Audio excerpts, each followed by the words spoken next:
room. His is obviously through a Yeah. mic. You know what I mean? Yeah, that's the thing with the headsets. No matter what, they always sound too directional.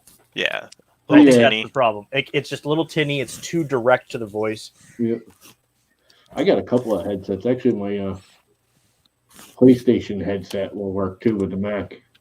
Nice. I just can't stand being wired. Yeah, I don't like being wired, but it's better than being like Is that this wired? microphone. It's wired, yeah. I just have a really long extension cord for it. So we just went live. Yeah, we've been live for 31 I just seconds. all of a sudden hurt myself, and I was like, "What the heck is going on here?" Magic. You know, I just found something out that I usually use Brave, and for some reason, all of a sudden, well, the Mac's just updated a whole bunch of their OS. My camera goes black using Brave. I don't know if you guys even know what Brave browser is. No, I end up just using Safari when I'm on my Mac. Yeah, I always just do Safari. Safari won't work with StreamYard. What? Yeah, it worked on mine. Nope, not no more. It's got to be a Chromium based. All I know is I got LEDs. Hey, it's John Mack. John Mack, you want to join the stream? I always use Brave or Opera now because they're both so much. They use way less resources than Chrome does, and they both block all the ads and crap. Yeah, just automatically. I've got like 25 gigs of RAM in this thing. I don't care about operating. Yeah. I've got like 20 tabs on this screen, 2 on this screen. I'm running Fusion. I've got Prusa Slicer running. I've got XSplit running for this. And yeah, I've got 32 gigs on this one that I'm going to eventually go to 64 here soon. Actually, how much do I have in this? This is actually Brian Vines gave me this computer. What? He's such a nice guy. It's got 16 on it. Ooh, K1W1CNC. I don't know who you are, but hello, CW. Or hello, K1W. K1.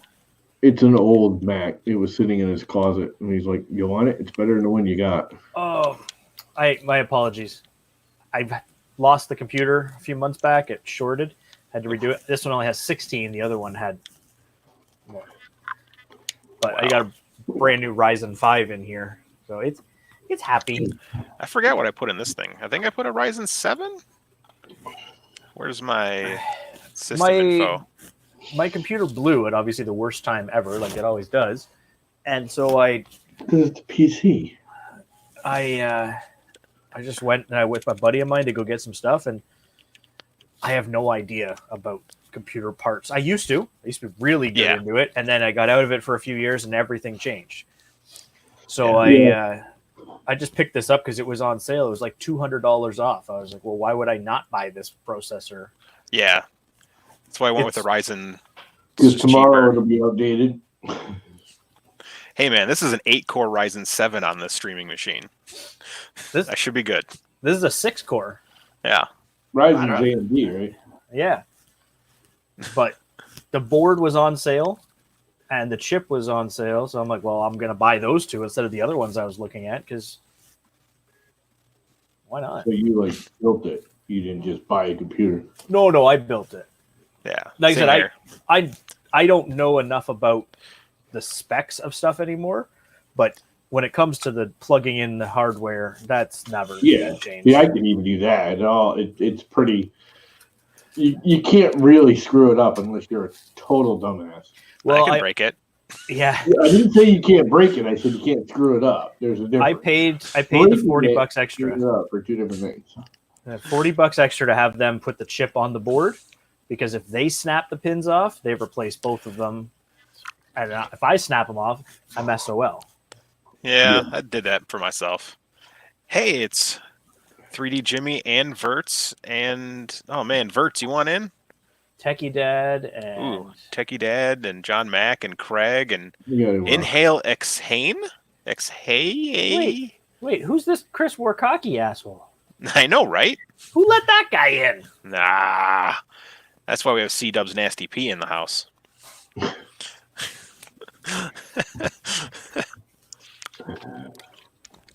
Oh, man. Wow, I haven't used this in a while. Speaking of nasty pee, these little things caused a problem today, eh? What? Yeah. Well, yeah. They stirred up someone. A few bees. Yeah. What I- What's stirred up? funny is like I work with Slice Engineering all the time. Like, Yeah.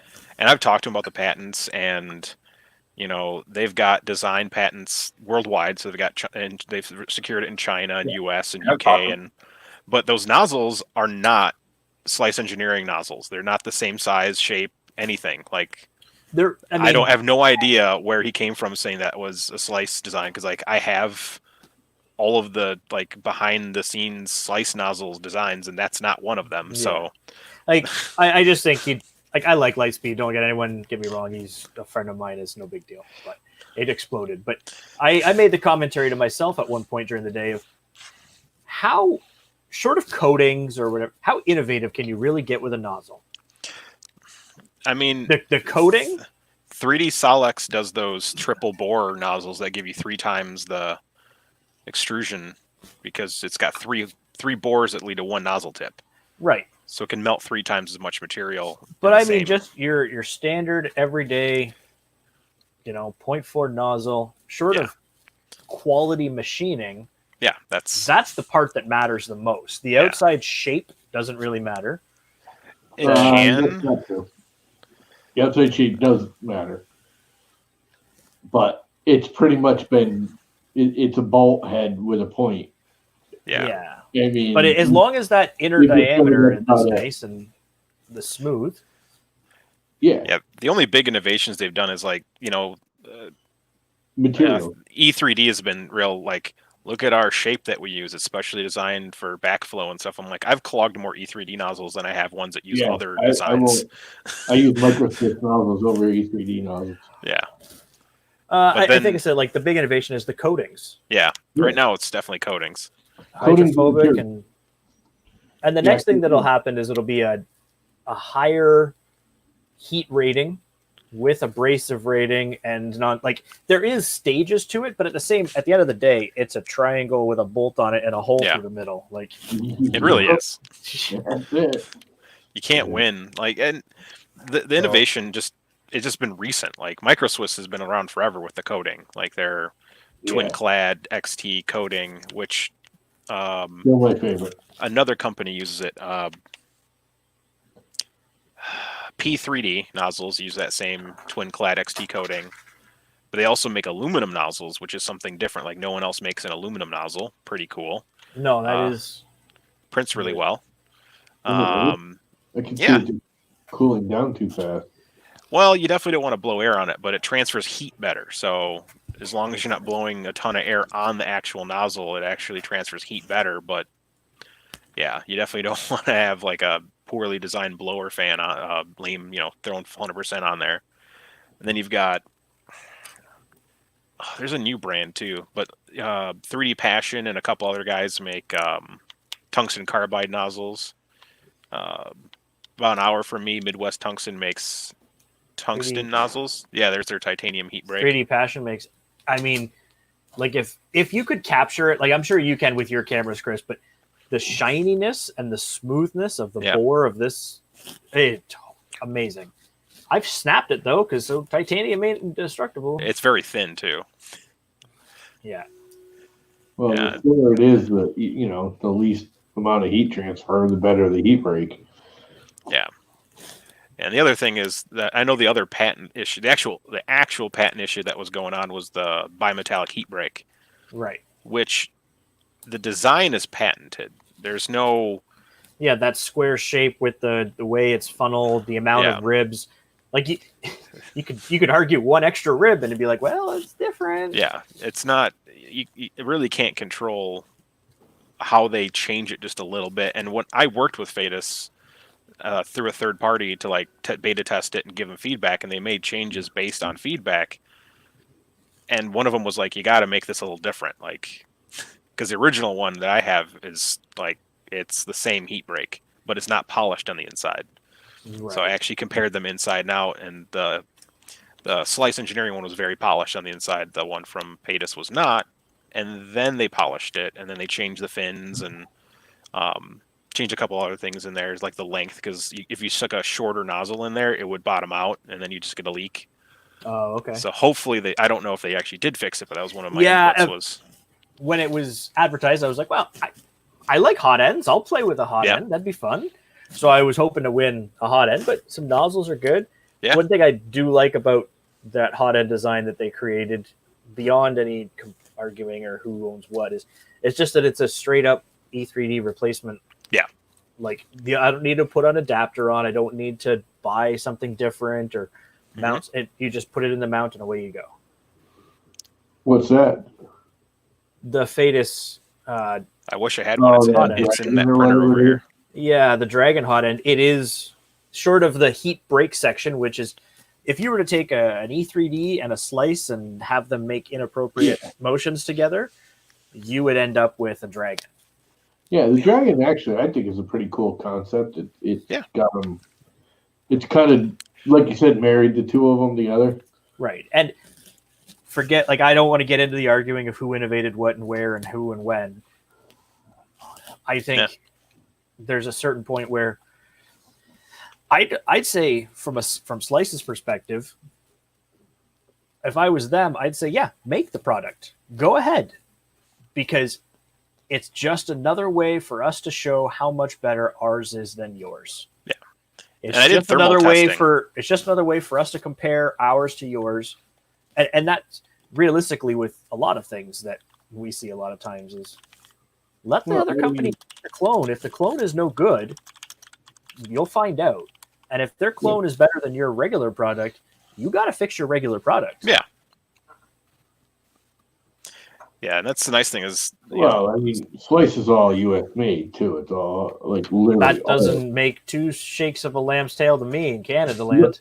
I agree, but it does make I mean, we got taxed on aluminum for no good reason other than the sun didn't shine up properly. It happens. There was a whole big thing about milk. We don't want your milk.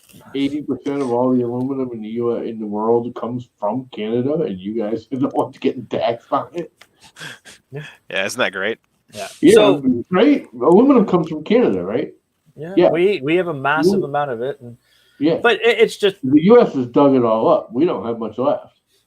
The part I like, the only part about the Made in the USA branding that has any impact to me is that I understand the life that person who made it has. I don't understand their system, like the way that they live in China, because it's not my system. Things are different. And but made in China, made in Italy, made in Japan, Chris's basement. Yeah. Hell, even if Llama made it, as long as the product is good, I don't care. You guys drink milk from bags? Hey, it's better for the environment. Yeah, we do. No, it's not better for the environment. I mean, maybe. But that they were here's the part about the bags. There's the fantastic part. You get a gallon of milk, okay? Does it taste the freshest after halfway through the gallon? Maybe not. The little bags, it's still I think it's 3 liters of milk or something like that, 3.5 liters. You just get a nice fresh bag of milk every time. I'm okay with this. I don't know. Bag milk doesn't bother me, David Randolph. It doesn't really bother me either. It's just weird when you think about it. But then actually when you think about it, like you say, it probably keeps it fresher because in a plastic jug, you've got that big chunk of air after you drank half of it. Right. It tastes like plastic. Stagnate in, where the bag still collapses around it, I'm assuming.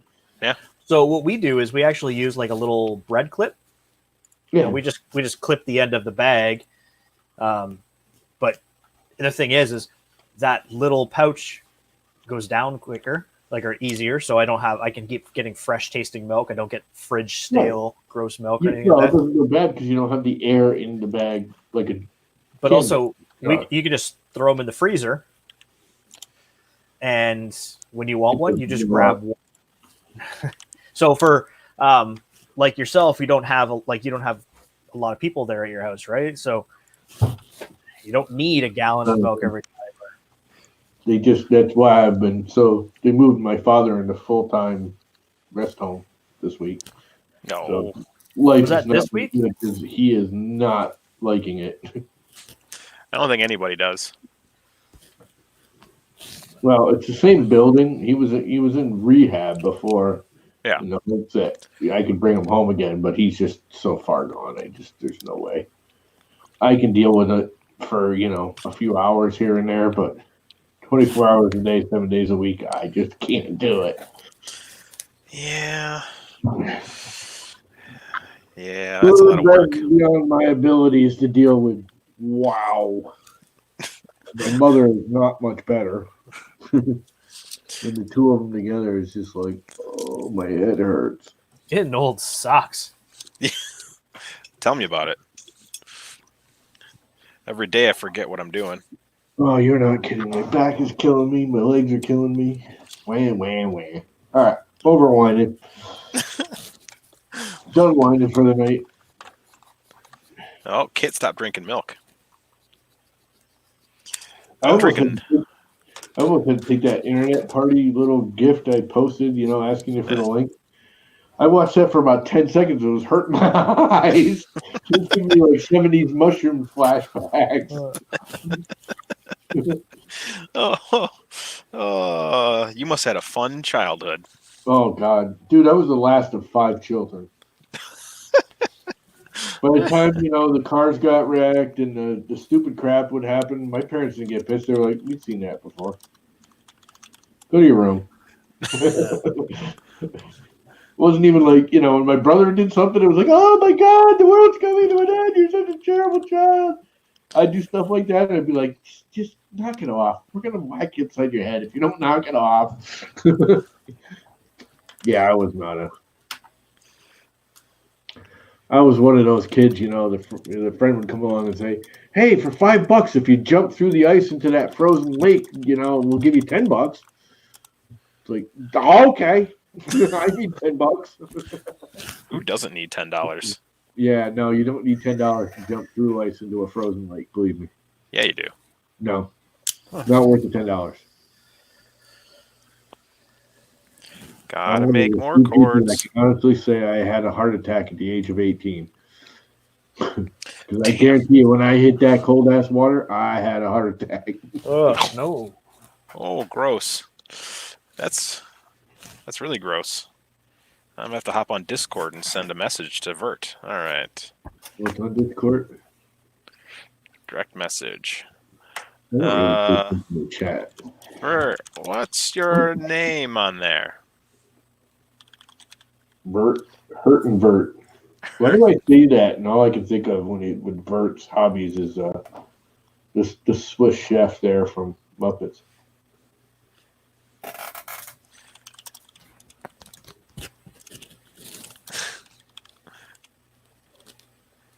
Hey, what's up? We got the Viking in the house.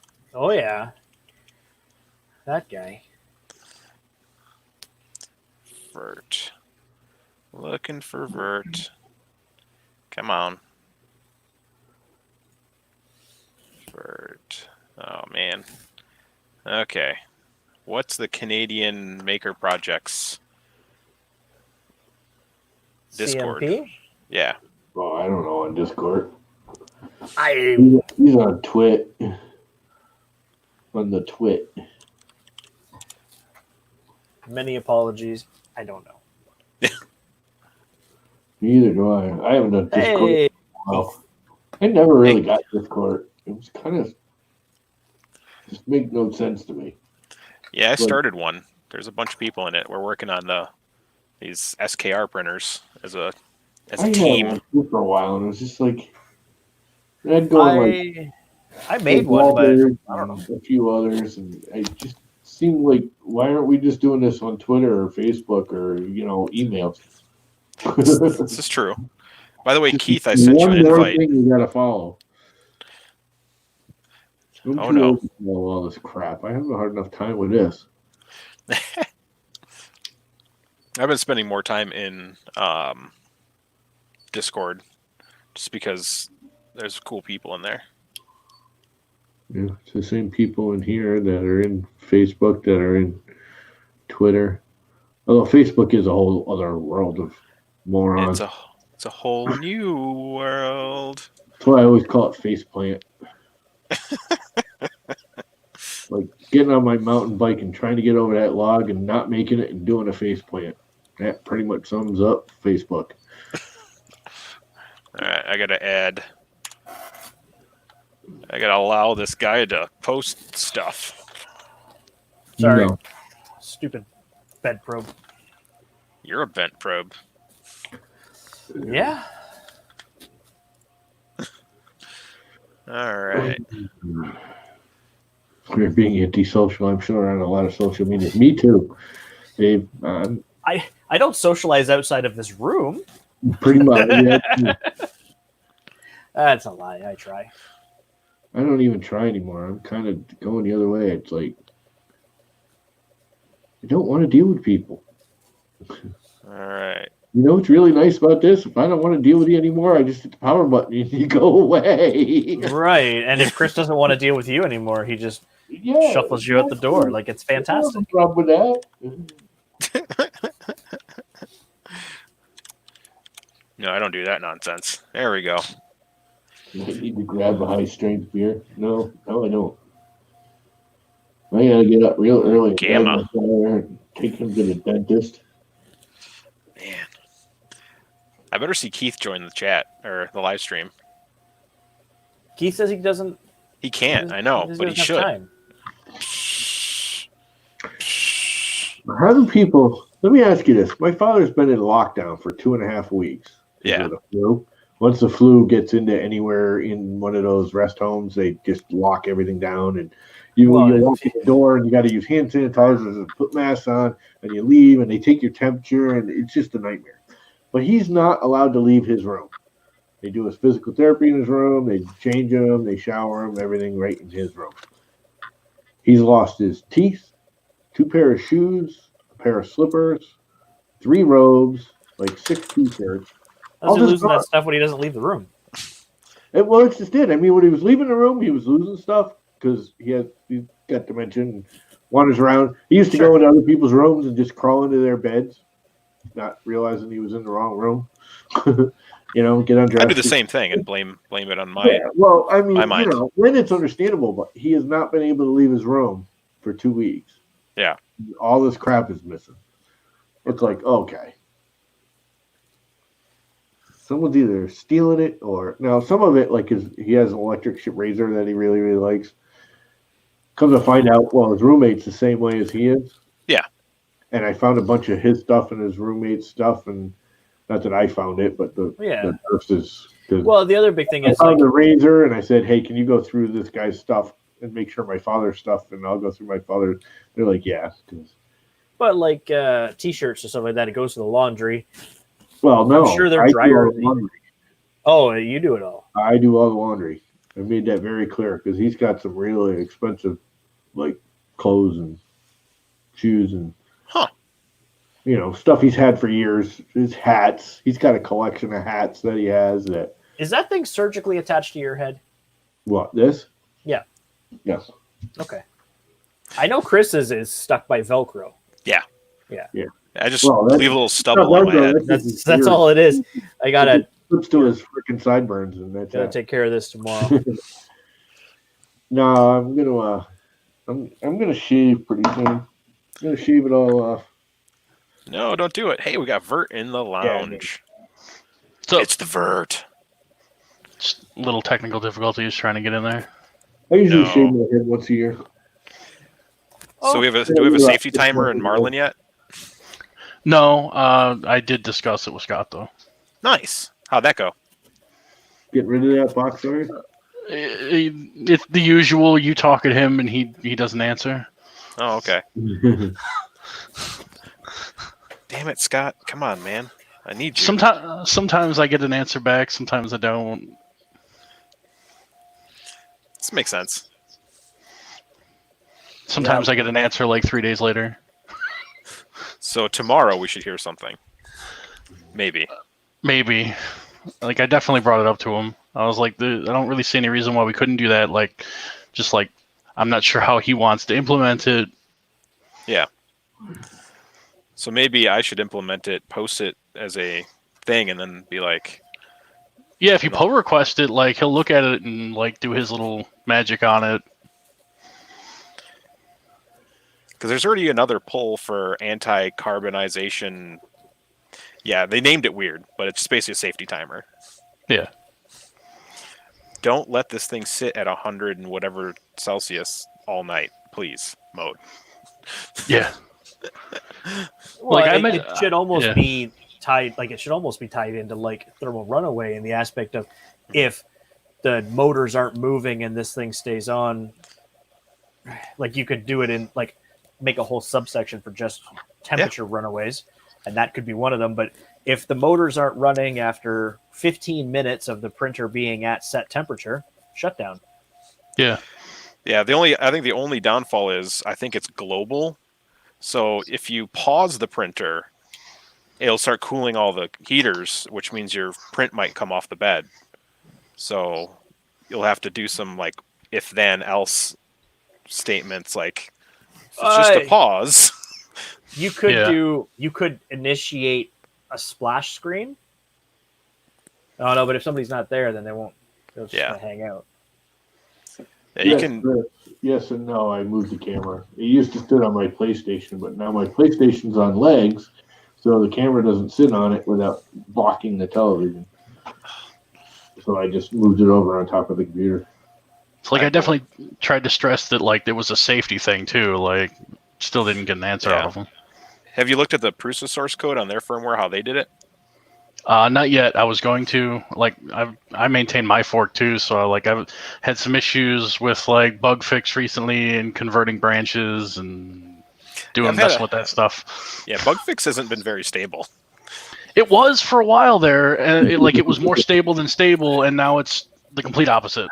I just did 2.4 on the Ender, but the one before that, like 2.3 or 2.2 or whatever it was, you'd finish a print, everything would shut off, the motors would disengage, the heaters would turn off, but it would leave this print timer still running and keep the extruder engaged. Yeah, that was a bug in 2.0.3. Yeah. And then they fixed it in 2.0.4, but then they made new bugs that baby stepping didn't work. And then they fixed baby stepping, but that broke.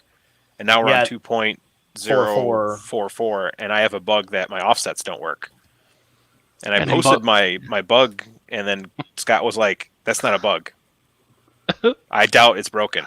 That was his comment, and closed it. I was like, "Well, it doesn't work on two of my printers, and I want to do it in 2.0.3. It works. If I do it in 2.044, it doesn't work." So okay, off topic but on topic. Yeah. If I'm running Octoprint and I've got it running a G code, and in there is an M600. How the hell do I tell Octoprint to keep going after I've changed the filament? Because on this thing, when I do it on the Ender, it prompts it through the Ender screen to say, do you want to change the filament, pause, continue, or anything like that. So you can just do it right on the machine, even though it's running through Octoprint. Do you have action commands enabled? Because that should pop up in Octoprint that you can press a button, resume, or purge, or whatever. Where's an that? M600 should automatically make any printer. See that. Yeah, so I did M108 on the other time, and it started this one back up again after I changed it. But the big one, it just doesn't like that. So I thought someone had a magic answer. I'll have to do some looking. Yeah, not very good with Octoprint. Yeah, for Octoprint, if you have the action commands enabled, it should present you with a menu inside Octoprint. Yeah. Where do you enable? Oh, there are action commands prompt. Actions. It's in configuration advanced. Should you do it to on certain always part of Octoprint? Yeah, on Repetier, I just hit change filament on the screen, or hit N600, and then it'll pause itself automatically. It looks for the G code and knows when it's supposed to pause. So I'm no good with Octoprint because I don't use it. I switched to Repetier. Repetier. Repetier. Yes, it's very French. Very French. It's like basically if you enable the action commands, it should present you with a menu inside Octoprint that you can be able to control it. But if you have it off, you'll have to do it at the printer. So I just changed that to always then instead of whatever it said if prompted or some crap. Well, it should be like like action commands from the host, and then there's like a secondary one. I'll take a look at it. Yeah, no, it's stupid. It works on that one, but not this one. But this one's also a touch screen that doesn't integrate. It's stupid. Yeah, the touchscreen ones The are SKR, weird. it's the SKR screen and SKR board. And when you, even There's been though a I've lot. got the serial connections labeled correctly for like -1 and 2 for the screen and the USB, if the USB is connected, the screen doesn't tell it things anymore.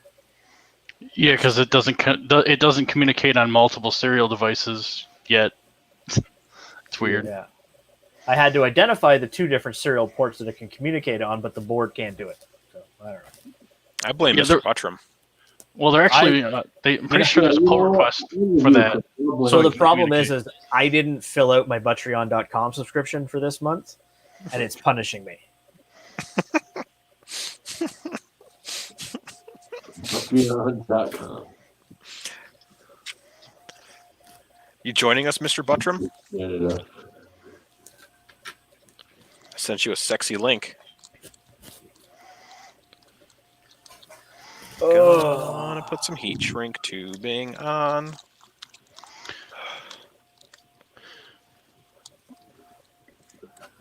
Punish your Buttrian. Thank you. You know what else is cool about that link I sent you for the cable ties and more? Yeah. They have multicolored heat shrink. Yeah, I've got just these. I just want black. I have the multicolor stuff. I just want black. Yeah. Yeah, see, if I do it like on an orange printer, I want it orange. If I'm doing it on a purple printer, I want it purple. It's kind of cool. Yeah, I just want it to shrink and be black. Black and red. Those are the only 2 colors I really want all the time. Red's good. I like putting the red wire in a red sheath. It's just the thing. Yeah. So I picked up a CR10 frame today for $40 Ooh. with the control box, a bed with a build tack sheet on it, just the aluminum, not glass or anything. Hey, it's Teresa. What up, Teresa? But it's missing all the linear, like all the motion stuff, the carriage, no, I guess just the frame, no belts or anything like that. I think I'm going to try to build a Core XY. Ooh. You're going to need more frame than that. Yes. But he's got part of it. You're going to need a lot more extrusion. A few uprights and a platter, and Just Yeah, cut you need some cut the cross- Z-axis, and now you got more Z-axis. just make a printer that can print this big, but Core XY. you basically need more Nameplate done. You need at least a minimum of 4 more extrusions. Hey, Carl, I sent you an invite to join the chat or join the So- stream. Right after I got this idea, Llama, that I was going to build a Core XY out of it, I got on Google and said, turn CR10 to Core XY. And a Thingiverse link popped up for somebody who turned Tarantula into it. Or Tornado, sorry, a TiVo Tornado. Which And is I was awesome. like, I'm like, well, that's the same damn thing. So yeah, fire up. did you get motors and everything? I got motors, and there's more motors there, and there's a few on it. There's one lead screw, like the lead screw is on it. One lead screw? Well, it's a CR10. It's an old, the original, the OG. I forgot about that. I had one of those. And a CR10 Mini. Then I was like, I'm going to buy a bunch of Prusas. Now I don't have any But- Prusas. Somebody insulated the bed That's Nice. pretty cool. and put a legit build tack on it. Like, it's janky. A lot of bubbles. Burn marks. Oh, a lot of nozzles. Yeah. But I don't care. It's a plate. I care. I don't know. It's $40. It's something to play with. Yeah, I've got a G-Tech i3 Pro W, like the wood framed one. that was once an ADAT. So worst case scenario, I can turn that into a jumbo Prusinator Intimidator fake thing. And it printed Benchy. Pretty good Benchy, too. The Benchy that came off of that. It is a It's really nice orange. benchy. It's not terrible. The camera's It looks not really showing it because the orange is blowing it out. It's got No, it's the flashlight. Put it away. it's got Z-banding. I blame Mr. Buttram. Or Vert. Is that what it Whoever is? wants to take the blame. Patreon.com is a place. Everything's Mr. Buttram's fault tonight. It's cold and miserable out. I'm going to blame it on Mr. Buttram. Oh, well. It was actually really nice earlier today. Yeah, we've had it. Last couple of days it's been warm, but windy as crap. It was like almost hot out. I mean, we were pushing 60 degrees today, and it was cold because it was windy. It was really pissing me off. Sorry, I really want to just go Richard out just said- and sit. You're printing an army there? So I determined early on when I started making 3D printing is the low poly Pikachu. That's my test model. It's a pretty good one. It's a good I've got a model. big one. I've got an army of them. Yeah. Well, there's a whole bunch of them lining up there. Yeah, I got one of that size. I've got a Look at big one mine. of those somewhere that the kids Where is stole. But There I it also is. print them in all the colors because it's good for seeing, you Yeah. know, what does this color look like? So, okay, here's the Yeah, glitter purple. I think they're the right? same size. Like they're pretty Yeah. big. Like, Yeah, I think yours is just a little bit taller because your ears look really tall, like mine. and this is Pet G too. Like, This was, You guys I think are this all was yellow cute, Pet G. When you get to be my age and you grew up with the kids want, and then there's like a 200% scale one. begin to hate Pikachu. My son loves Pokemon, so he comes in and steals them all the time. But I try to keep the good ones for myself. Like there's some. Ooh. What filament is that? Pretty cool. Should have wrote it down. Glint green, Some kind of but glint green? it's no. It's Is that Protopop? Form Futura Galaxy Oh, green opal, but it's the same filament as glint green, as far as I understand Yeah. it. It is. You're a So- fuzzy skin setting. So that's glint green. And as soon as I saw that colors, I was like, I need. This is the one thing you damn Americans have is Filament One and Atomic and Mm-hmm. Snow Labs and all the You're welcome. places. yeah. Couple Whereas of if I really want any of that things stuff, you it costs me really like can't triple. get, or if you do, it's wicked expensive. Yeah, that Glint Midnight, that's some serious stuff. Like Cruiser Mint. I would love to get some of that Mystic Green, boy. Yeah, the Mystic Green is super cool. I had one kilogram of that and burned through it really quick, and now I don't have any. Yeah, I'm just the opposite of that. I've got like a couple of rolls of Protopasta still that I keep going, oh, that would look so cool in it, but I don't want to waste it on, you know what I mean? And then Oh, yeah. I've got two Yeah, poly well, alchemies yeah. sitting up on the shelf up there. They're not with the rest of the filament. They're up out of the Yeah. way. I got the boxes under my bed, and there's a box of just like the really nice, the Protopastas, the, what the hell else did I have? I don't know. I got a whole box of like my higher end filaments, and I never open it anymore because I'm worried it's just not, I don't want to like Use it for the worst. And it's kind of stupid. It's just sitting there not getting used, and it's eventually just going to go bad. It won't go bad. No, actually, I've gotten crap filament to come back that we're all human by putting them in those tubs with the Eva dries. I've had filament come back that I thought was gone. And I put it in there, and a month later, you take it out, and you're like, it's a junk print. I'll print with it. It prints beautiful. Yeah. Drives it right out. I think 3D Medic got it right. He goes, excuse me, I'd like some of your finest top shelf filament, please. So this just came off a roll of filament that has been sitting up on that bar, open air, for over a year.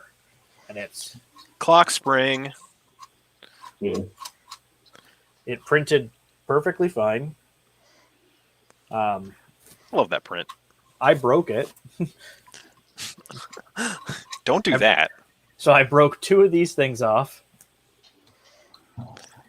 And then it still wouldn't open. And I was like, what the heck? And then I was digging around on the bottom and I snapped that little part off. But it started opening. So, hey, whatever. They're supposed to snap off. No. Then you just gloop them back together and the problem solved. Good old gloop. I love that stuff. Yeah, I found 2 bottles of it. I get them all the time through Alien Box. Like, I got one a long time ago, and then I got another one. I just like, wow, I've got 2 jars of gloop. I've got a jar still, and then this is the last of my tube. I got to get some Pet G gloop, and I need some more PLA tubes. Yeah, I'm going with tubes from now on. No more. No more bottles. But they're not even making the Pet G in the tubes. Yeah. Well, we were having that discussion today, and they said the big tubes are in the near future.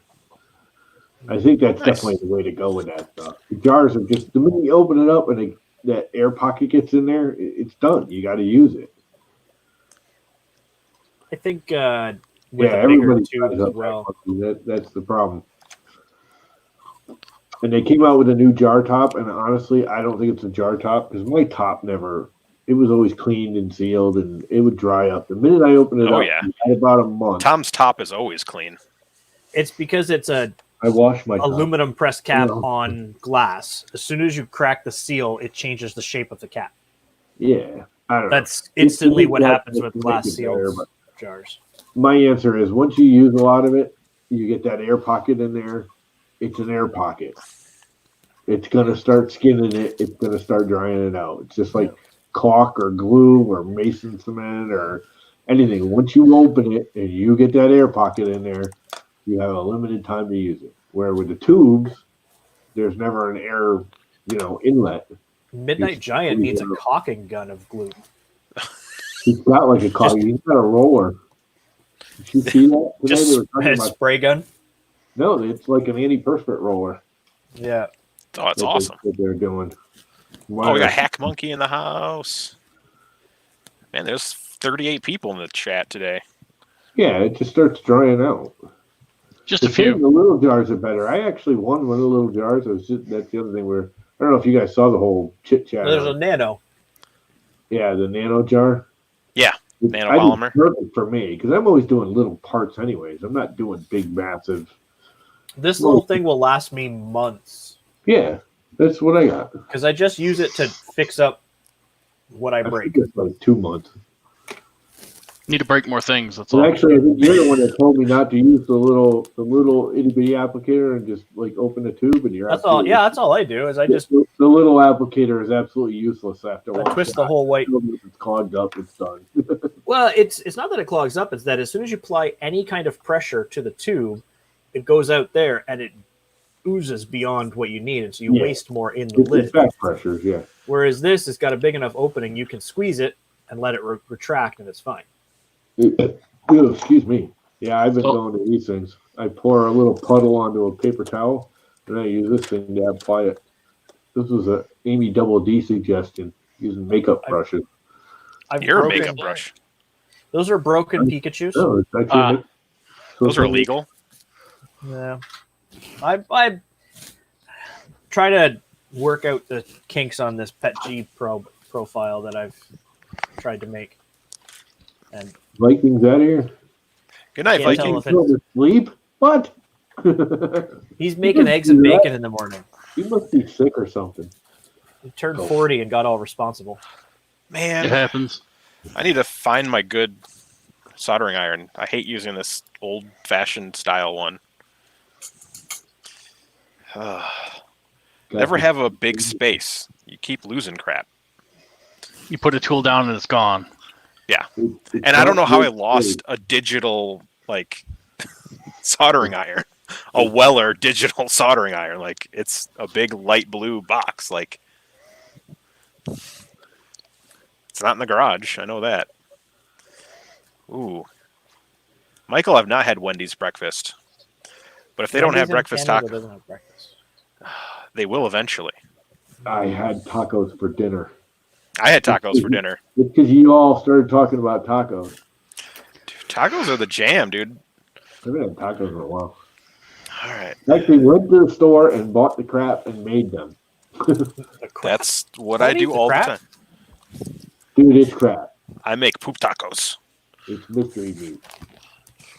You know what is in that little package of spices? I don't. I don't want to know. Everyone gets to watch my really bad soldering skills. It's like the one thing I've never learned how to do well. What? Solder? Solder, yeah. I'm terrible at it. I've actually gotten better. I can actually, like, I used to like go to solder a little JST plug or something. Yeah. And I would melt the JST plug long before the solder had caught. It's pretty normal. Yep, that's hot. Singes your mustache hairs is good to go. Yep. If I feel the hair is curling back, it's got to be to temp. It's one way to check it. Yeah, I'm too klutzy for soldering anyways. I have gotten a lot better at it, but I wouldn't say I'm good at it. I'm definitely not good at it. I'm pretty good at it. I just had to resolder my SKR board because I broke it last week before. Don't do that. I showed you that one, didn't I, Chris? Mm-hmm. What'd you do? I was moving this printer to. There. Oh, I was gonna put it on the desk, but I was gonna put in a second stepper driver for the Z, so I'd be 2 instead of 1 parallel. Yeah. So, anyways, I unplugged it and I moved everything away from it and cleared off this. And I picked the printer up and I started to move it, but I forgot to unplug the USB in the SKR board, and the USB cord went like this. And I went, okay, well that sucks. Unplugged it, put it on the bench, and looked at the USB port, and the USB port was crooked. But I'm like, well, I can fix that. It's just the sheet metal around the USB port that's crooked. So I kind of moved that back, and I was getting all ready to be finished. And I looked at the top of above the USB port and went, those are 2 clear solder pads. What the heck was supposed to be there? When it twisted, it pushed on a surface mount resistor and sheared it right off. But I found it on the floor. No, I just hate solder fumes. Like, they give me a headache. If I take a whiff of it, I'm just instantly headache. So I'm just. Well, they're not. Solder fumes are not good for you. Yeah, correct. It's supposed to be a ventilation duct or something there. It's just a big basement. Supposed to be and is are 2 different things. Yeah. Well, it worked. I soldered it, and I'm not on fire. That you know of. Yet. I was going to say that beard could smolder for a little while and you wouldn't know about it right away. That is correct. Well, yeah, I do need to build an extractor. I bought all the stuff to make one. Like, I have a fan and some carbon filters and a potentiometer so I can ramp up the speed and a switch, but I never did it. Like, I was trying to design it in Fusion. I was like, I give up. Yeah. But you had no problem building 25 different colored Bear printers. Exactly. I can build stuff that's already ready to go, and I can solder things and wire it. I love Fusion. I can't design for crap. I love Fusion. Mostly because it doesn't work the way my brain wants it to work. Yeah, I took classic drafting, and once, working in a sketch in Fusion is just like real old everyday drafting from the 70s. Draw a line, put a number on it, give it a length, give it an arc, tie it all together, make it 3-dimensional. That's some wire and a plug. Yep. JST connector and 18 nanopixels. Oh, are you NeoPixels. plugging it into the NeoPixel board on the ports on the board? Yep. Are those work? Those are working now, I guess. They are, and they work were great. not. They were not up until recently. Yeah, one of the guys in the Facebook group did it, Jackson, and he got it all set up. I'm just like, I got to do it now, and I got to document how to do it and figure out like how to translate how so other people can do it easy. So yeah, because they weren't the pins weren't responding for the longest time, but the Big Tree's like, yep, let's just keep putting them on. yeah, it works now. He got his all sexy, so like when it's heating, it goes from a dark purple to a red when it's hot. Oh, nice. And then when it's printing, you can change the color, so you can have a white light to look down, or just leave it that color. So if you get on the camera, you can be like, oh, that printer is still hot, that printer is cold, that printer is hot, that printer is cold. Mm-hmm. And these that he ordered fit exactly in the 2020 extrusion. Like, it just slides in. So I've used regular strip lighting, like regular LED strip inside the extrusion. It fits good. But those slide in a lot cleaner. Yeah, if you want, these are glue back, but you don't even need to. It fits like exactly in the channel.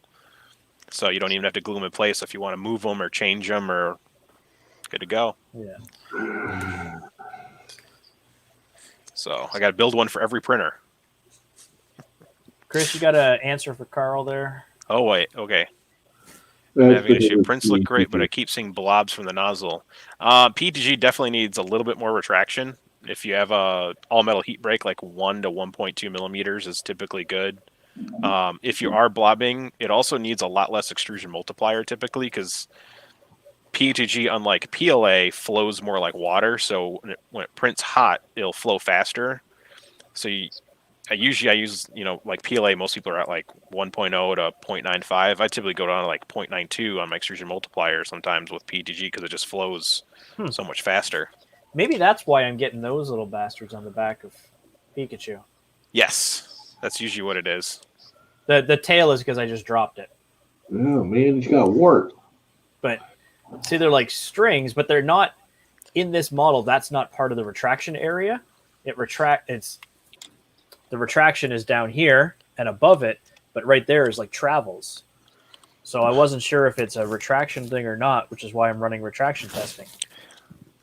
Yeah, definitely. Or you can run it a little cooler. Like sometimes, some people will start at like 240. You can go down to 235 and see if that helps. It's just a weird material. Yeah. Let's see here. Which NeoPixel did I order? Because this is the Chimera I just want to get it set up because I've got a bunch of PETG coming in and to work with, and I haven't even put PET through the Chimera yet. I have some PC Plus as well, so that'll be fun to play with. From Snow Labs? Yeah. Oh, dude, that's wicked. Carbon fiber PC Plus. The only issue with that, ventilate your basement when you're running it. Yeah. PC, Polycarbonate smells. It doesn't smell freaking deadly. It's way worse than ABS.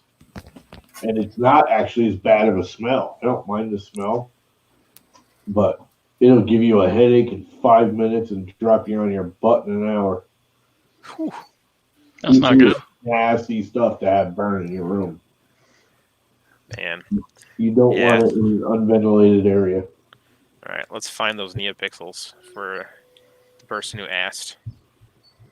Amazon shopping cart. Where are my previous orders? It's not the difference between nanopixels and regular old LEDs. NeoPixels are assignable per pixel, so literally you could be like, I want pixel 1 to be blue and pixel 2 to be red. LED is just, they're all on or all off, and you can change the colors, but they're all assigned at one time. Do the same thing, they're just restricting the sign. It's still a little LED. Yeah. It's just a smart strip. Hmm? Got you. Copy link. Going to YouTube. It just sounds more complicated to me. Yeah, and Marlin has it all built in, so I don't have to do anything. Like, it's all assignable. I just tell it how many LEDs I have, what type it is, because there's RGB and RGBW. Yeah. So you've got, and then you just tell it, I think it's GRB is what you set it to, because these are GRB. And then you tell it how many lights you have, how many LEDs you have on the strip. And then everything else is just like, what color temp do you want it to be when it's cold? What color temp do you want it when it's hot? And it'll do all that stuff for you. So, hey. That is It's even better the second time. Cool beans. Mm-hmm. Not waterproof is the website. I have to. It's too many characters. I hate that I think can't you just can save the web link on Amazon stuff. It's like, here's a whole description and the title and all the bull crap. You There can we cut that off, but it's kind of hard on a phone. Yeah. There we go. I have now shared it. See, my phone's got a hidden little pencil. Mine has a hidden. $30. Now put it in Magnet. the wrong way and force it. You can't. You can only put it in one way. Prove it. Yeah. I've already broken one. Thank you. I was coloring one of the coloring book things on it one night, and all of a sudden, like, just out of nowhere, the thing just exploded, and I was like, "What is going on here?" The plastic busted from the metal, and the first generation of so this is a Note 9. Like, Yeah. it was release day Note 9, first one.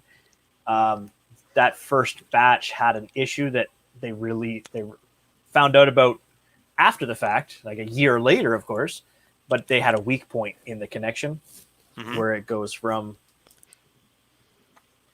the plastic to the metal. Oh. It's like a thinner, they've obviously tapered the plastic in there. There was a problem, and that's exactly where it sheared. It cost me $70 to get a new one. So when my kids say, "Daddy, can I use your pen?" I say, "No." Yeah, so I'm looking at Marlin's firmware right now. So basically, you just tell it the pixel type, and you've got two types, so GRBW and GRB. You tell it what pin number it's on, and that's defined on the board. That's easy enough.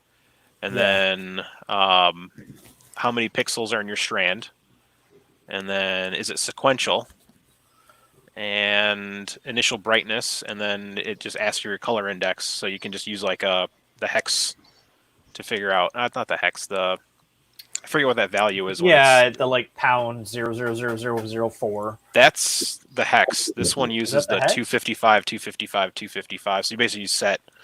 The intensity per per color. per color. Yeah, there's some M something commands too that you can do it, like you can just send like, hey, let's make it green, Yeah, and you'll send be an like, M220 25500. yeah. Tallman is pricey, Thomas. Tallman 910 is sexy. They had a special that was $45 for a kilogram. Normally it's $90 a kilogram for Tallman 910. They have awesome videos of them printing spikes and using the spikes to split wood with it. They made that deal after they finished. So they did a series of those prints. Yep. And then they're like, "Hey, this stuff's awesome. Buy it on sale." Mm-hmm. And I was like, I don't have the money for that, but I want it. I bought 1 kilogram because I've always wanted to have some Tallman 910 just to play with. And I'm like, for half off? Yeah, I'm buying it. Well, How much is it half off, though? 45 instead of 90. That's still a lot. It's still a lot, yeah. not I in bought Canada stupider land. material for more expensive. Like that damn diamond filament that everyone was hyping, and it was junk. Oh, that white stuff. Yeah, it's kind of gray. Yeah. The diamondized. Like, so 750 grams of filamentum, so what they sell a 3/4 spool of, Yeah. cost me $45, $40, depending on the day. I don't like it enough to buy it. I want all of it. Besides, I mean, I have a personal issue with them, but other than that, like, Just too rich for my blood. it is expensive. Yeah, but it makes such beautiful things. You got to admit not the Vertigo, the other one, the Voodoo.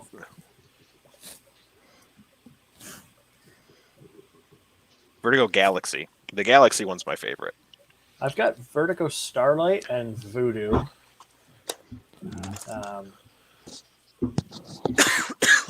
But like, yeah, it's super expensive for just the plain regular stuff too. Like, it's, Yeah. wonder how Jim from the other Jim. I wonder how he did on his cornhole gaming. On his cornhole, and I don't know. Yeah. Yeah, dude, that thread today got really seriously sidetracked. By you. No, somebody who did the bags thing, and what was the bags about? I don't even get the whole bag. Yeah. Just cornhole. Throw a bag at a target. Before that, there was like a plastic bags one that. Oh, that was Brian Vines. Paper or plastic, because he said Yeah. bags. Yeah. It all had logic. It just went sideways. Yeah, but that was posted before the cornhole bags were. I don't get the bags thing. So Jim calls it. Jim says he's got his bags. So Jim says he's going to play bags. Yep. And then it started into the paper or plastic, and what kind of bags are you playing with? But I've only ever known that game is called cornhole. Yeah, we call it bags out here in the Midwest. Call it Which what? is funny because you Bags. guys are full of corn. Yeah, we are full. We probably invented the game and we don't even know what the hell to call it. Right. But it's a running joke that it's called cornhole. I mean, it's just. Yeah, I've heard it called cornhole and bean bags. Both. Yeah. Oh, Carl. The only thing I know about bags is they outlawed them the other day in my state. Plastic bags. You can only get paper now, and they're like, you got to pay for them. We can still get them here, but we got to pay 5 cents a bag. Yeah. I don't have that problem yet. I used to ask for paper even when they were getting plastic because I used paper for my recycling. Y'all should move to Illinois. We just legalized weed, and we have plastic and paper bags, and they don't cost anything. I will one-up you. My entire country legalized weed. Damn. We have a entire country's worth of national health care service. Damn you. But their milk comes in a bag. Our milk does come in a bag. And they got better hockey. We've got better hockey, better beer, better maple syrup. The syrup, yeah. The beer, I would argue, because we've got some pretty good craft brewers. We have something really wrong with the steak and cheese subs over there. I don't. Fantastic education system. There's this issue with snow being on the ground like 11 out of 12 months a year. It's not. There is not a single drop of snow outside right now. You got to remember, I live where I'm at. You're actually about parallel with me, I think. I am more southern than New York State. Yeah, you're about parallel with me. Yeah. No, you're not more southern than New York. Yeah. Southwestern Ontario is lower parallel than New York City. Then you're above me because I'm parallel with New York. Connecticut's parallel. New York wraps around Connecticut, basically. I'm below all y'all. Long Island is south of me, which is New York. Hey now, Chris Travis, don't bring up the fact that we get just literally obliterated in taxes. That's not fair. Oh, we get obliterated in taxes, but the thing is I would much rather pay. I get obliterated in taxes and I don't get anything. Yeah. I'd rather pay a couple $100, or do my taxes, pay my dollars, a couple, 14% on tax, on products and stuff like that, or pay whatever. And then when I get hurt, I go to the hospital, I get fixed up, I say, see you later, guys, and I leave. I don't get a bill in the mail for $30,000, $60,000, $100,000. And you pay your taxes, but you don't have to pay insurance bills and car insurance bills and more insurance bills, and then pay the hospital because the insurance won't pay it. Well, I got to pay car insurance. National car insurance would be amazing. No, but I don't so I don't have an insurance. I don't have an insurance plan. My wife does through her work. But when I was running my own company, we didn't have insurance because who cares? It's Is that the new platform? National insurance? So insurance here, the insurance company that you pay for or you can get covers dental and optical and extended stay benefits and stuff like that. But if I bust my arm, I go to the hospital, they x-ray it, they fix it up, I get a cast, I go home. I never see a bill. Your pay for is like our Aflac. Aflac insurance doesn't pay for the doctor bills. It keeps your bills paid if you're out of work. Oh yeah, no, this is just basically. That's all Aflac does. Aflac. Aflac. But That's I've all I had can think of. in the last 2 years, I've had 4 different surgeries. There's a 5th one coming. I've had 3 titanium plates, 24 screws. I have never paid a dime. You're like full bionic man now. Soon. That was the conversation today. Was when that's going to happen. Yeah.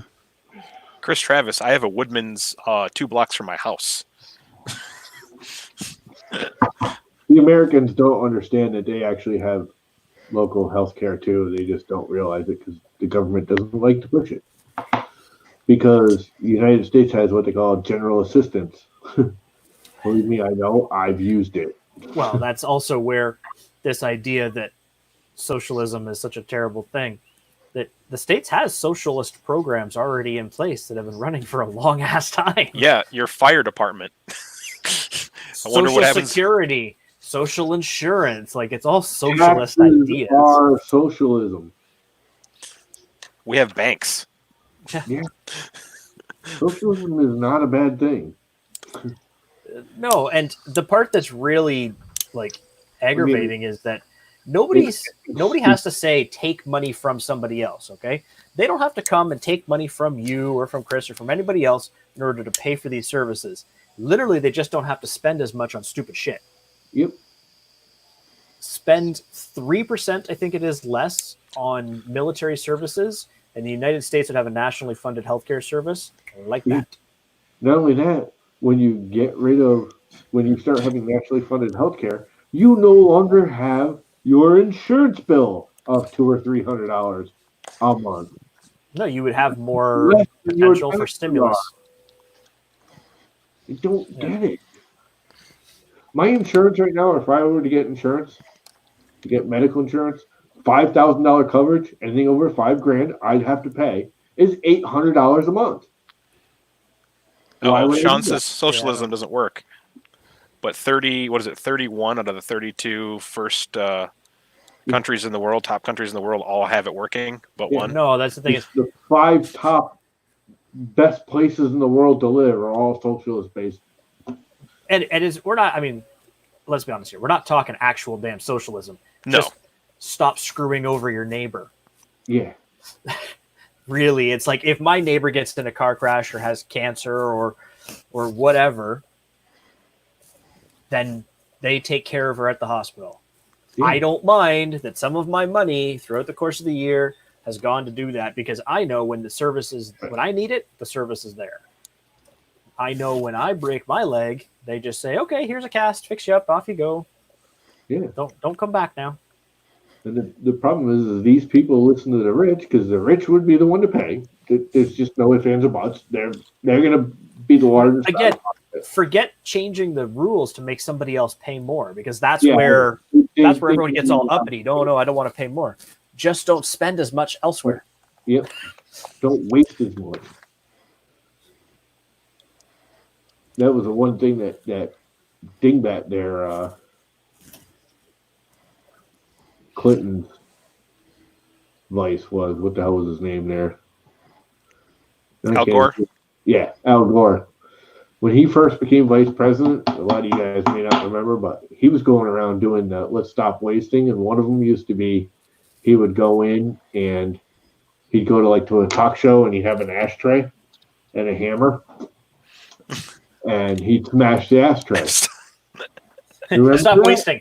Smashed ashtray. Manufacture a new one, please. And he'd go, do you realize that Congress spends $2.5 million a year smashing the ashtrays we use in Congress to make sure that when they break, they don't shatter and hurt anyone?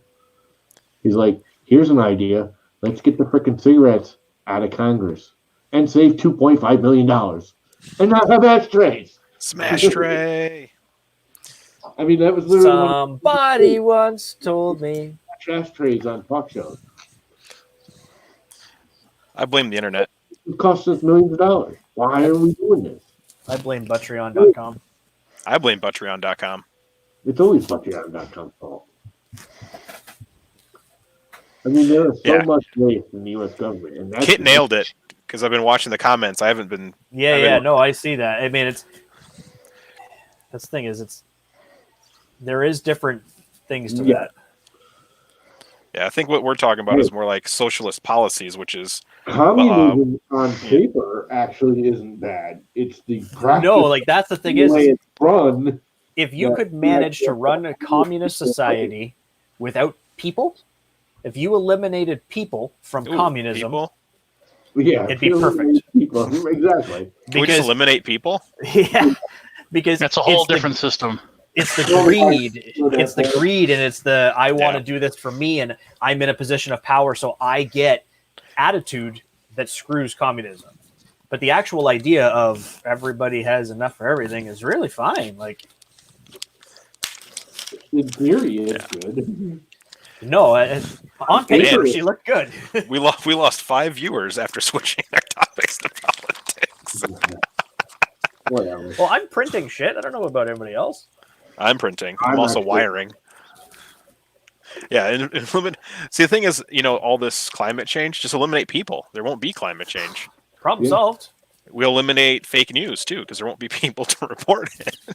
We eliminate all politics, all religion, all the debates that everyone has, because no one's going to be around to talk about it. Here, I'll show off a print to make people think we're talking about printing. Yeah, I think my only discussion I've ever had with somebody about it, because I don't like talking about it, is imagine if there weren't any socialist programs. So, like, when you built your house, you have to do all of your piping. And you have to be okay that your neighbor piped his house, and hopefully he did it somewhat well. That way your service system is run by you people, not the government. And your roads, you have to keep track of your road that you own in front of your house. It doesn't work. You have to have some socialist programs because certain things don't work without it. Like a fire department, that's my biggest thing is like, if people weren't paying taxes to have a fire department, who's going to run the fire department? Right. Like we have a volunteer fire department in the area, but it's still like the volunteers aren't buying the damn truck. They just operate the thing. Yeah. And there's like one or two in the group. Like I think there's like one or two full time, but the rest are volunteers or whatever. So they can have a full staffing without having to have all the manpower. But it's garbage collection and, grocery shopping. Do you trust your neighbor to not just leave the garbage piled up in front of his house the whole time? Yeah. And what happens if you shoot his chicken to get dinner, but that's happening. Sean Butler just said paying for government services is not social. That actually is socialism. We're all paying so we get services that help everyone. So if everyone pays for a government funded trash collection or fire, that's socialism. That's literally a socialist system. If you don't pay the government to do that, you have to do it yourself. Pay more taxes, so someone like me who has a multi-$100,000 house can have my garbage picked up. But it's the idea too that why should you pay for someone who doesn't choose to do stuff? That's the lie that keeps getting sold to you by the bigger people, like more rich people, is that there are all these people milking the system. There is not that many people milking the system. You have more people avoiding the topic of the system or avoiding fixing the system than you do milking the damn thing. Yeah. Not that there aren't people milking it, but let me explain to you. Absolutely. There's people milking everything. I mean, Chris is milking himself. Medicaid and insurances and Husky healthcare and all of that. And anyone that can figure out how to milk that stuff kind of deserves the money they're milking, because boy, it's a nightmare to figure out Medicaid and Medicare and Anthem and Husky. It ain't easy. It ain't easy being greasy. Pimping ain't easy. 3 of me and my brothers are all trying to do it and get it straight, because one of you can't do it. Waste management is owned by your city, typically, or your county. There's a guy here in Connecticut that got caught. His grandmother died like a year and a half ago, and he packed her in a freaking basement or some crap so he can keep getting the. So he keeps getting her checks? Yeah. Isn't that like a TV show storyline? You sure you weren't just watching CSI? No. What really gets me is that would be like something you normally see on national news, and it was like a little blip. But no, oh my God, Trump tweeted something. It's a 4-hour discussion on the news. It's like, I don't care about Trump and his tweets. I just don't care anymore. I don't even care about politics anymore. I just Yeah, I know.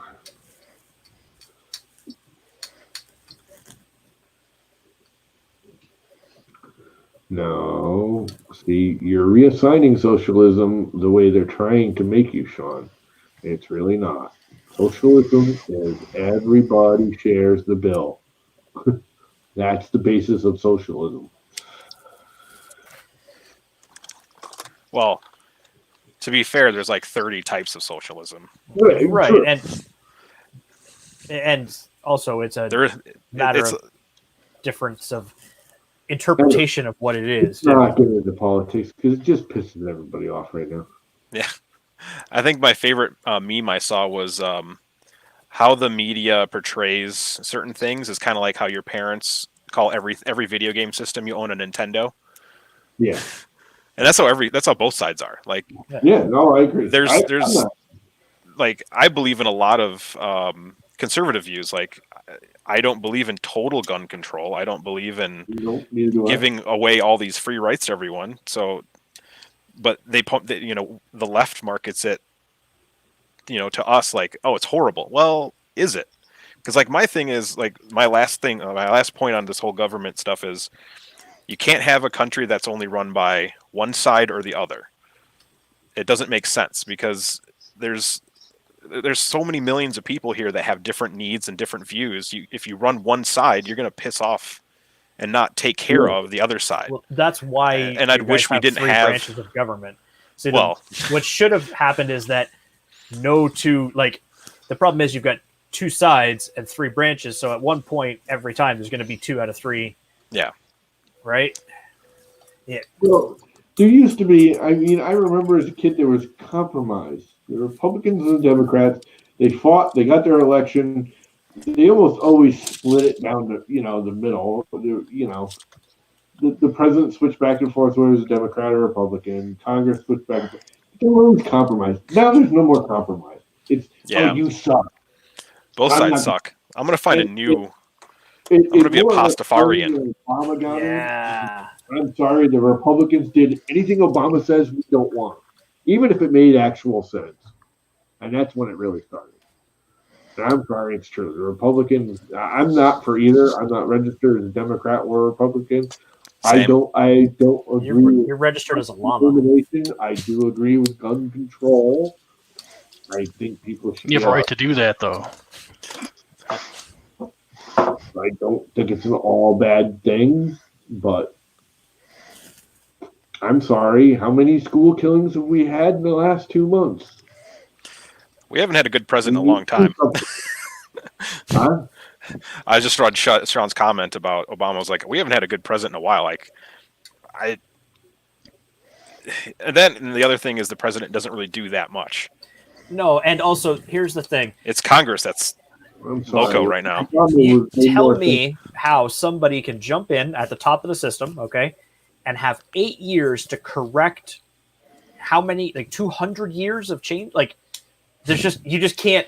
So your hope is that the road's going this way, and you're saying, I want to get over there. So you're going to kind of start leaning it that way and hope that everything you've set up in motion continues on to the next phase and so on and so forth. At the end of your 8-year term, if the next a-hole comes in and says, well, I don't like that, turn it off, we're going this way. Then the next guy turns in. It doesn't matter what it is. It's that There's no stability. Yeah. But also, you shouldn't have. I don't understand how you've got people who are in Congress making those decisions that then get passed through that have been there for like Term 100 limits. years. Yeah. There definitely should be term limits. Yeah, there you go. Like A term limit.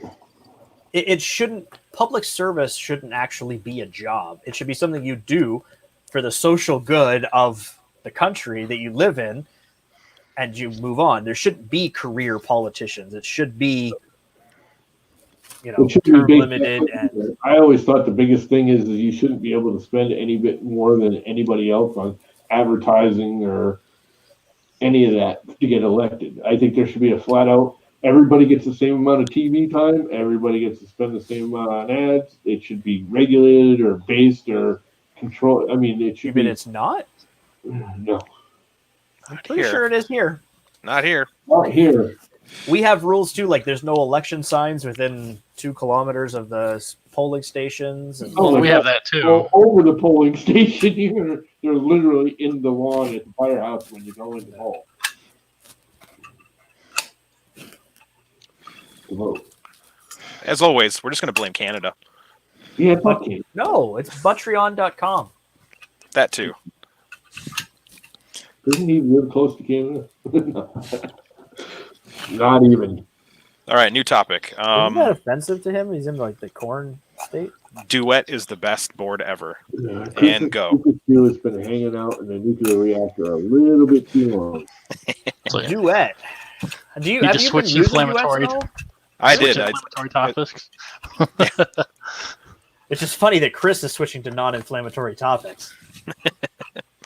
Well, I stay away from political ones, even on social media. I think the worst thing I'll do is when, like, if someone posts something I don't really believe in on Facebook and they throw like a big rant out, I'll just put the laughy icon on their comments and be like, "I'm not responding. I'm just gonna laugh because this makes me giggle." Makes me giggle. Like, I have enough problems in this town, so I usually just stick with my local stuff. So what did you feel about Duet then? Well, I really liked the Duet like mentality of everything being G code. I thought that was awesome. Mm-hmm. But when you're making a firmware, and you've never used Duet, you need to be handheld. Like for me, I had to be handheld a lot. Dude, the one thing I really there wasn't like about anyone. Marvel There wasn't like a Chris Riley of Duet. right? Or a but Keith, but or there's a also Vert. not examples, right? Like so, like I've used Vert's example to rebuild a G like an A10, like Yeah. because I didn't grow up with coding, like I did, but I never got into it. I'm not a big fan of coding and writing it all out, or so being able to just copy and paste, Politics. I'm with you, Thomas. copy and paste, and then maybe change one or two things and press a button and I'm done. Yeah. That's to me is fantastic. I've now since been playing with it as I use the example, but I've been learning more and more about going through and changing more and more things and setting it up the way I like it on certain things. But that's a learning thing. But Yeah. like you said, Duet, there is no shallow end. It's You a jump in the end. deep end. Yeah. Sink or swim. But Yeah. the trade-off is live real-time adjustments to your firmware without Yeah. having like you're like, oh, that's not working right. Click, click, click, click, done. Oh, I want to write something that slides the part this way and prints the thing this way and does this and does that. You just write a macro and then it does all the things you need it to do. We're getting a little bit closer to that kind of thing. There is Slowly. a firmware configurer for Duet. Yeah, that thing is it works sometimes. Yeah. The thing is, that's- it doesn't take into consideration all of the options you could possibly have, and that's But the it's a issue. good place- It is a good place to start. You can Yeah. usually get the printer up and running and moving and working But, with that but configurer. I think too, we're getting to a point where with firmwares, Duet or Marlin, we should really be getting to a point now where as a, maybe not a power user, but an intermediate user, I should be able to like click on Hemera, type in my build volume, type in my size, type in my It's board coming. type, and spit. See, it's coming. I know it is. That's why Scott's working on it. I know it is. It's That's kind of Tomorrow. there. Like Tomorrow. it's getting, You got it already. It doesn't Marlin work. Auto Build is almost there. yeah. Is it going to be as Getting cool as Cheetah? Let's all go fork it and sell it for $5 a piece. Let's go do it. Like get it done. But like, Uh, but and then be like GPL in their face. I like to, I like that idea of just being able to click and choose like on a menu, and Yeah. that gets you, even if all that gets you is your base umbrella profile. If you then have to go in and like my E steps were not the same on my Hemera as they are as what E3D suggested. yeah, it's weird but- how they're not No, consistent. I had to kick mine down too. But I knew better All than of to them. trust it, and I did the work to find out, and I adjusted it. But if I could get that base umbrella without having to like, because then I would also like Keith's examples for like the ender they're fantastic. Yeah, Every Keith. time. Yeah, he left. Jerk. Yeah, we were. I may or may not have copied out a few of the things for the G-Tech things from Keith stuff. I may or may not have copied some of his stuff for my SKR Prusa project. But then So I you did kinda- note that he Yeah. did that. So But you do yeah, kind like of look at other people's stuff and see like, oh well, maybe it's better to be like right here than over there. and that's what Duet needs. Like it needs a GitHub with a collection of pre-built Duet configs for different printers. well, even if you could take so you take an Ender 3 profile. Yeah. I can take a base Ender 3 slicing profile, for example, and I use it on everything else. Yeah. You just tweak it up and down as you need to, but it gives you your baseline. A base configuration, I used the same base configuration on the Ender 3 to start when I rebuilt which was an A30, which is now, I call it Prometheus, but there's nothing G-Tech really about it anymore. But I used the base Ender information and just started modifying things as I went until I reached a point where Marlin was getting muddy and it wasn't working right. And then they updated something, and then I was like, all right, I'm changing, I'm starting over. Yeah. I have that issue right now. Like I've been doing 2.0.44 and I can't not have, like I have my printer set up where I don't use safe homing, and I can't not use safe homing in 2.044. Like if That might be my fault. if I uncomment it, it's like, well, you have to go into this other file and uncomment it out because it's forcing me to do it. I'm like, I don't have time for this crap, so I just leave it on. Yeah, it's sanity checked. Yeah. Yeah, And there's that was me. Damn you. was it 2.222 was like anytime I tried to do anything with it, it went sanity check insane. And I was like, I don't think I did this. I know I'm stupid, but I don't think I did this. So I didn't use it for a day, and then I'm like, well, I'm going to re-download a new copy, and it was like 2.03, and I was like, okay, whatever. I whined and bitched on Twitter, and then Chris came up and fixed it all for me. It does help. Like that's one thing with firmware is like if you have the experience, Marlin's really easy. Like when people have issues, I'm like, ooh, let me try, because I want to learn how to get better at Marlin, because it is like, unlike Duet, I can just go on like rep firmware. I can just be like, magic, it should work. I should be close enough. Well, and the other thing is I've ramrodded my way through learning it, because if I run into something and I was like, okay, when I was redoing built the firmware for the i3 Mega, it would not do the dual homing thing properly. So I just got on Google and I looked it up real quick, and I read a bunch of pages and I assimilated some information. I tried a thing and it worked. I tried looking stuff up when somebody says a question about Duet stuff. I get on there and I start looking it up. There's nothing. Yeah. It's like actually, this whole Z-Safe homing thing, it's only partially my fault, because my suggestion was to put it in as an if statement, and then if you have a probe, and then it would automatically do it, and then you could just comment it out in your config. And that was my suggestion, but that's not what Scott decided to do. He was like, no, we'll sanity check it. Yeah, so now I can't even compile it. Like, you just go into sanitycheck.h and just comment it out. I don't want to do that. That's just more work. Well, that's... So what do you want it to do instead? You want it to just home at the front? Yeah. And then it just... Because usually safe homing is like, it's great if you like don't trust your printer yet, but once you've realized you got everything set and it's not going to home off the bed, because like I can't home off the bed on the printer it's on. So I know I'm not going to be able to mess anything up. Mine could home off the bed. Yeah. Yeah. That was the idea behind that, to keep you from doing that. Yeah. Without knowing any better, that makes perfect sense, Yeah. right? Like, if you didn't know that it's not going to do it. Yeah. But you could redefine where safe homing goes. Like, you could tell it to go to the, 0 instead of half. Or I could tell it to go to 2515. That would be... Yeah. Or just if I disable it, it doesn't do it. Well, it won't compile without the sanity check now. Yeah. You have to have it on. Yeah. So that's my one little beef. So. But yeah, I forgot I could just tell it to home in the front instead of the middle. Because it does like a whole calculation, like bed size divided by 2. You could just be like X0, Y0. Yeah. I think I'm gonna trade out my duet on this for an SKR the next time I got some play money. I'm like, It's a fun board. Like, It's there's a- some issues with it. The dollar value for the board itself Is awesome. is pricey, man. $26 for the board. For I the thought it was more than that. for a duet Wi-Fi, maybe I'm just. Oh no, we're talking about the SKR 1.4. No, SKR. Yeah. No, sorry. Getting the Sorry. SKR. No, my wife just came home, so the doorbell rang.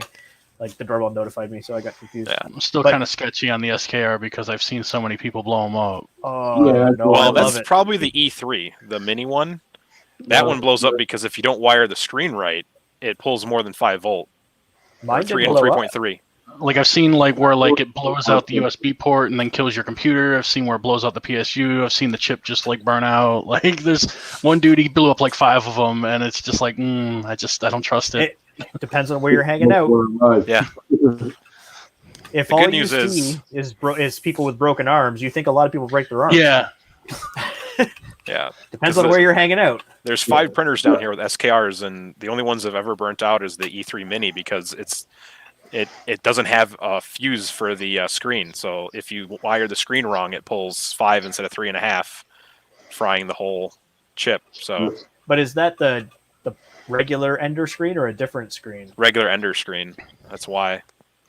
See, I just follow the teaching tech video like pretty much step by step when I set it all up, and Well, I had it's been Duet on running there, ever since. and yeah, I was not wired the way it was before. I couldn't just like grab wires and put it where it was before. I had to like, The part I really don't like about the SKR Mini is that they had that opportunity to, yes, copy the form factor and the easy plug-in and all that for just a straight direct swap out. But had they just labeled the damn hot end pins, assigned them a damn pin, I'd be a lot happier with life. yeah. Well, that and they labeled it on the silk screen wrong for the polarity. Yeah, On one of that's the- bad. on the is it on the bed or can't Yeah, the bed heater, which doesn't matter. Polarity doesn't matter on it. No, but it is wrong. Yeah. To the thing. But if they had just yeah, you have to put the hot end fan in that one spot. Fine.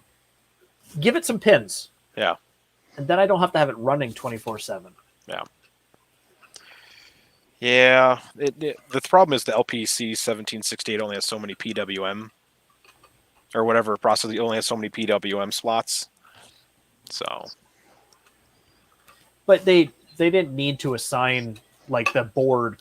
That one could have just been always on yeah, the board and just switch the, use the PWM for that one instead. Yeah. Because again, that would have been that thing that took it from being a great replacement to like putting it over the edge.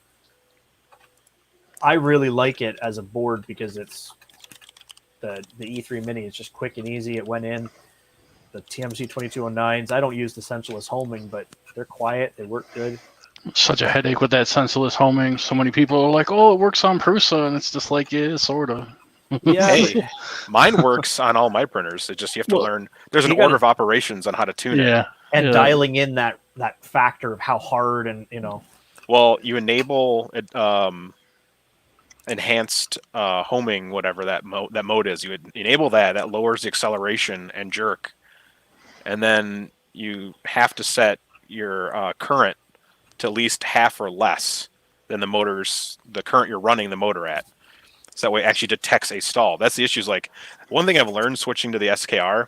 So the Prusa would skip steps if it hit a print too hard. On my SKR, it'll hit a print, it'll rip the print off the bed before it skips a step. Those 2130s are junk. Yeah. But I don't really care. It's a little tiny end switch. Who cares if it has to go back and tap an end switch? Like it doesn't. Yeah. It doesn't bother me. Yeah, But switch, it works. All right. This one is a 1.3 with 2208s in UART mode. I bought it as a whole kit on Amazon. Came with the screen, the board, and the drivers. Again, it works fantastically. It was easy to wire, really accessible with the size of the board for the SKR board, and everything was straightforward. That might be what's missing with Marlin. Like again, like the one thing I like about Marlin is there's information on it, but like with things like I was trying to look up some information on what is adaptive step smoothing? It doesn't really tell me what it does. Like I want to know more about it and what it does and like what to look for. Like should I turn it on or should I turn it off? Which drivers does it work best with? What it doesn't tell me anything. And same thing with like the sensorless homing. There isn't a guide. Like there isn't a these are the 3 things you want to look at when you're setting up your sensorless homing. If you're having this issue, do this. Like there's just a very blip like 0 is low and 255 is high. And that's all people think they have to change. But a lot of it has to do with changing that homing current and as well, because that's part of the math. That's one of the things I liked is I didn't understand junction deviation when I was scrolling through. There's a link right there. You just click on it. And that one had a link.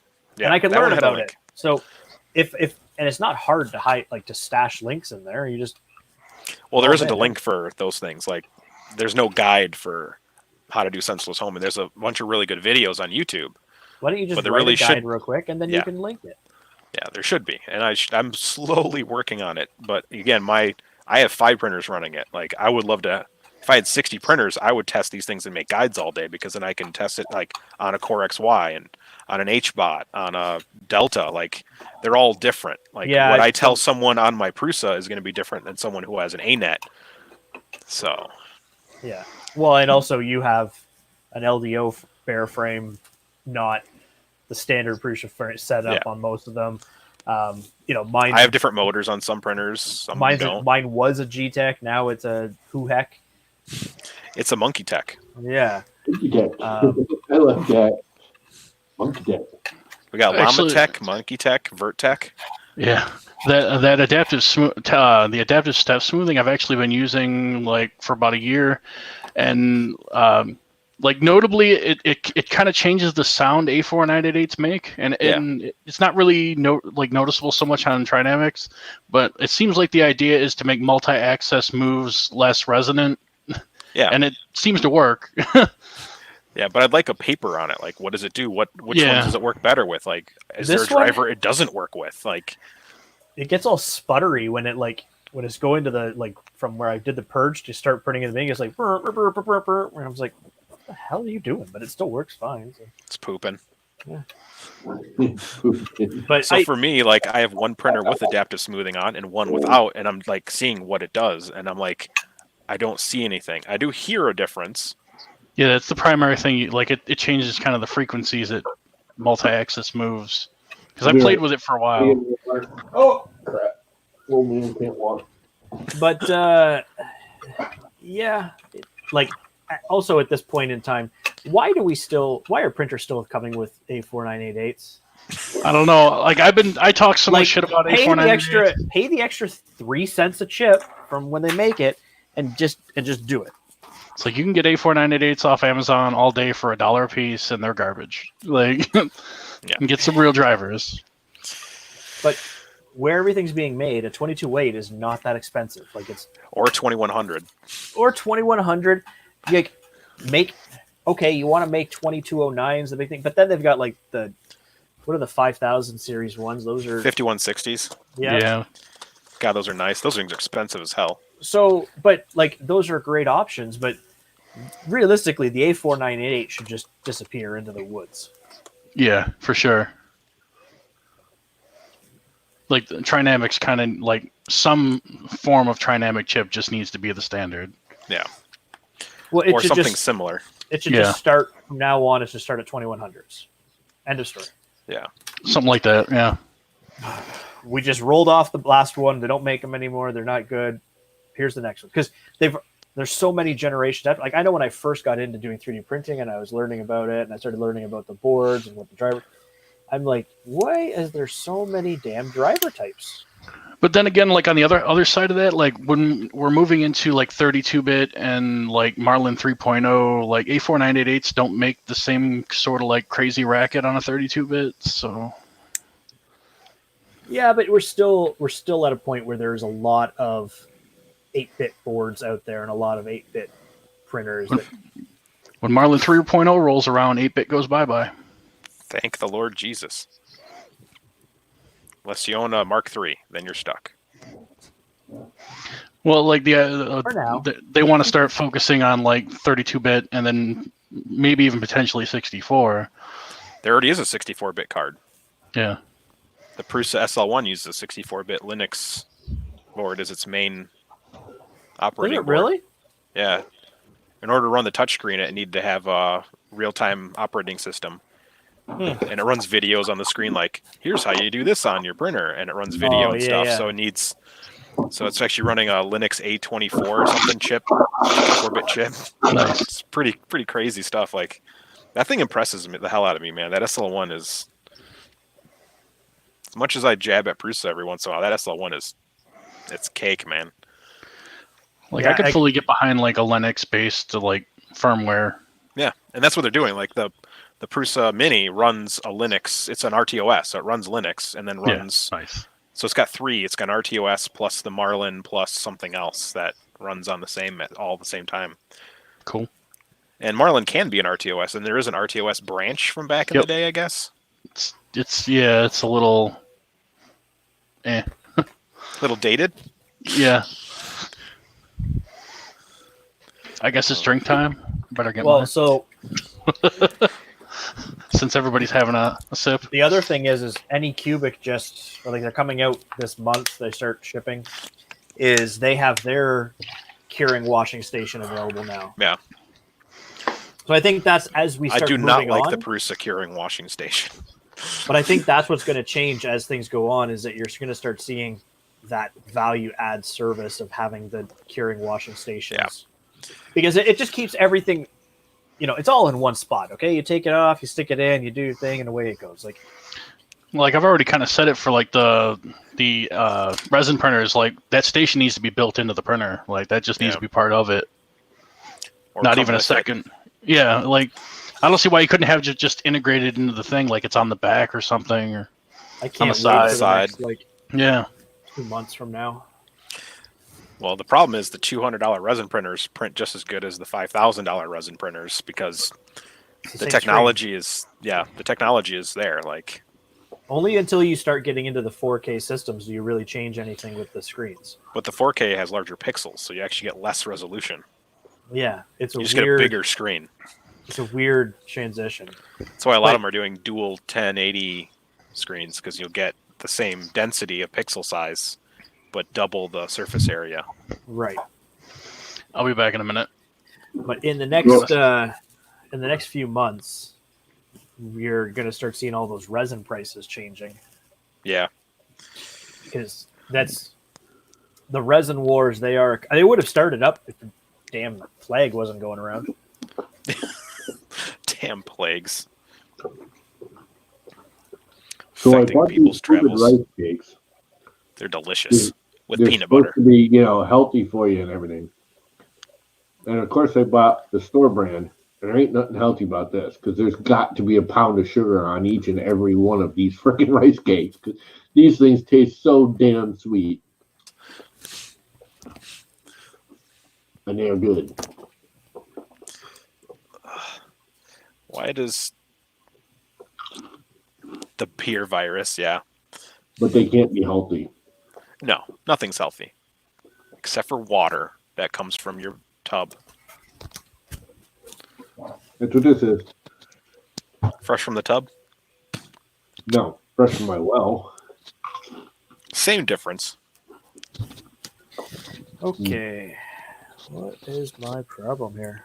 There we go. Okay, that's better. Yeah, Vert. What? I step away for a second. And... I think I'm going to have a soda tonight, though. A healthy food and a soda. Yeah, good times.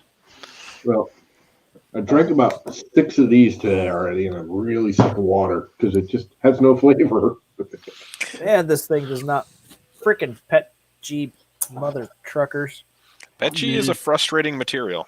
Dude, it's so frustrating because too much cooling and it's more delicate than PLA. Yeah. Not enough cooling and it curls like molten ooze. Like, it's a pretty interesting material. Like you get weird.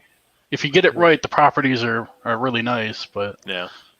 Can you see where I didn't have the cooling turned on for a while? Yeah. oh yeah, it's I got a was beard. just like, Yeah, I just wanted to try it out to see if it helped the stringing on the back, and well, it did help the stringing on the back, but then it caused more curling on the front. That Pikachu's going through puberty. That's all. And now my retraction tests look like I've got a spider loose in the house. It's normal. Yeah, PETG is very stringy. Yeah, it does well on an all metal hot end, and just finding that right retraction setting. Because like if you have a Hemera, like I'm used to an E3D style hot end that has like a 1.0, 1.2 millimeter retraction. Switching to Hemera, I bet you it's like 0.8. Switching to Dude, like my Hemera runs PLA at 0.5. Yeah, and it's I think I'm at perfect. 0.6. But I'm like, I just put this up to 1.5, and I'm still like, it's better. It is a lot better than it was. Are you using Coast and Wipe or? There is some wipe. Can't remember what I got. 50% right now. It's like I've definitely seen a lot worse. Oh no, it's been worse. Well, like I said, it's because of finding Pikachu's hairy back. Right? Like these aren't wisps. That's full on. Hang on. Yeah, that's gross. Was that two different models? One's got a hairy back and one's got a hairy front. Yeah, like that's full on. We're getting the full puberty spectrum. Focus, you dirty. No hair on top, just on the back. Mm-hmm. Well, doesn't want to focus, so screw all of you. But then these ones were the same thing. I started canceling them as they were failing because I'm like, well, there's no point in continuing. And then just with my fingers, I would squeeze them, and they popped. 8T PLA does everything PET does. So I'm just trying to play with the PETG, and I played with ABS and PETG years ago, and I was like, you know what? The quality HT PLAs are worth the money because they just work. The last batch of PETG I got was from Monoprice, and it was on sale for $9 a spool. I got 4. Wish I would have got the limit. Yeah, ABS prints like butter. it's really good. I had less problems with ABS than I ever did with PETG. My Flashforge Adventurer 3 eats ABS like it's candy. Yeah. Kind of what that printer was designed for, though. You got to remember. It's completely enclosed, except like. Yeah. So I didn't post anything about it. So I ran the i3 Mega in the hot box the other day. And You're hotboxing with your friend Almega. yeah, You were hotboxing? yeah, I was using my Wham Bam hot box, and We're all just gonna go walk into Murph with Wham Bam boxes on our heads, smoking pot underneath. like so this cube came off in ABS and it's perfect, beautiful, like not a single issue. So I said, okay, I'm gonna run a 200% Pikachu. The internal temperature of the box was saying somewhere around 35°C, but the control box is enclosed, so there's no, like, it's all in there and it's drawing in hot air. By the time I started getting about halfway up the print, I started getting skip steps. I started getting step Z steps as well. Like it wouldn't actually go up a Z height; it just hung out. So it printed another layer on top of where it just was, and it's because I've got 2208s in the machine, so I've got to work out airflow. Mm-hmm. Yeah, or just pull the board off and move it outside the box. I think it's just one of those things that you need to be aware before you stick an electronic device inside a box.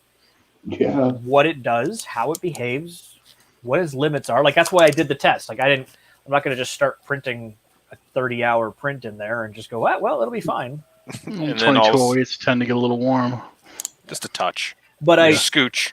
What I liked is that with the bed at 90 degrees, hot end at whatever 245 or something, the internal temperature of that box held steady around 35, and that's it. It didn't, like maybe 36 was the highest it got, but that's about it. Yeah. So I really wanted to see where that was because there are flaps on the top as well that you could open to let hot air out. Yeah. And then if you wanted to, there's Peter's designed some little feet. So you could just lift the little feet and then you'd get a bit of a current. But you got to limit how much current because your whole idea of putting it in the box is to limit drafting. So I'm thinking about just using one of the side ports and printing a little like duct to go out so that the board can at least draw in fresh air. I wonder if 2209s would help because they're supposed to run a little cooler than the 2208s. Oh yeah. Yeah. They run a lot cooler. Well, these Yeah. are Swapping 2208s and the PSU, the power supply's in there and everything too, right? So everything's just pouring hot air out. Yeah, that could be an option maybe. But if I could just separate water cooled the- 2208s. Yes. There you go. Water cool those 2208s. Yep. Like just straight. Yeah, just just- pour it on. Like if you got cats, you got that little spray bottle. You just take that and hit it every once in a while. Like good to go. Well, Make sure you do it on camera. I got alcohol in a spray Yeah, there you bottle. go. Spritz it with some alcohol. Just spritz it with alcohol as they go, right? As long as we can watch. Yeah, no, it's just they're That won't be blue smoke. That'll be orange flame. the trick is I really like the idea Good night, of what Carl. this thing can do as well, because it's also the perfect size that if I wanted to, while my photon is printing, it could be in the hot box Ooh. with a duct off the top, because there is a port on the top of the hot box. So you could just print a little adapter and then I could vent that right out, and I'd be venting. I would basically just have a little enclosed area for the thing, and then you would.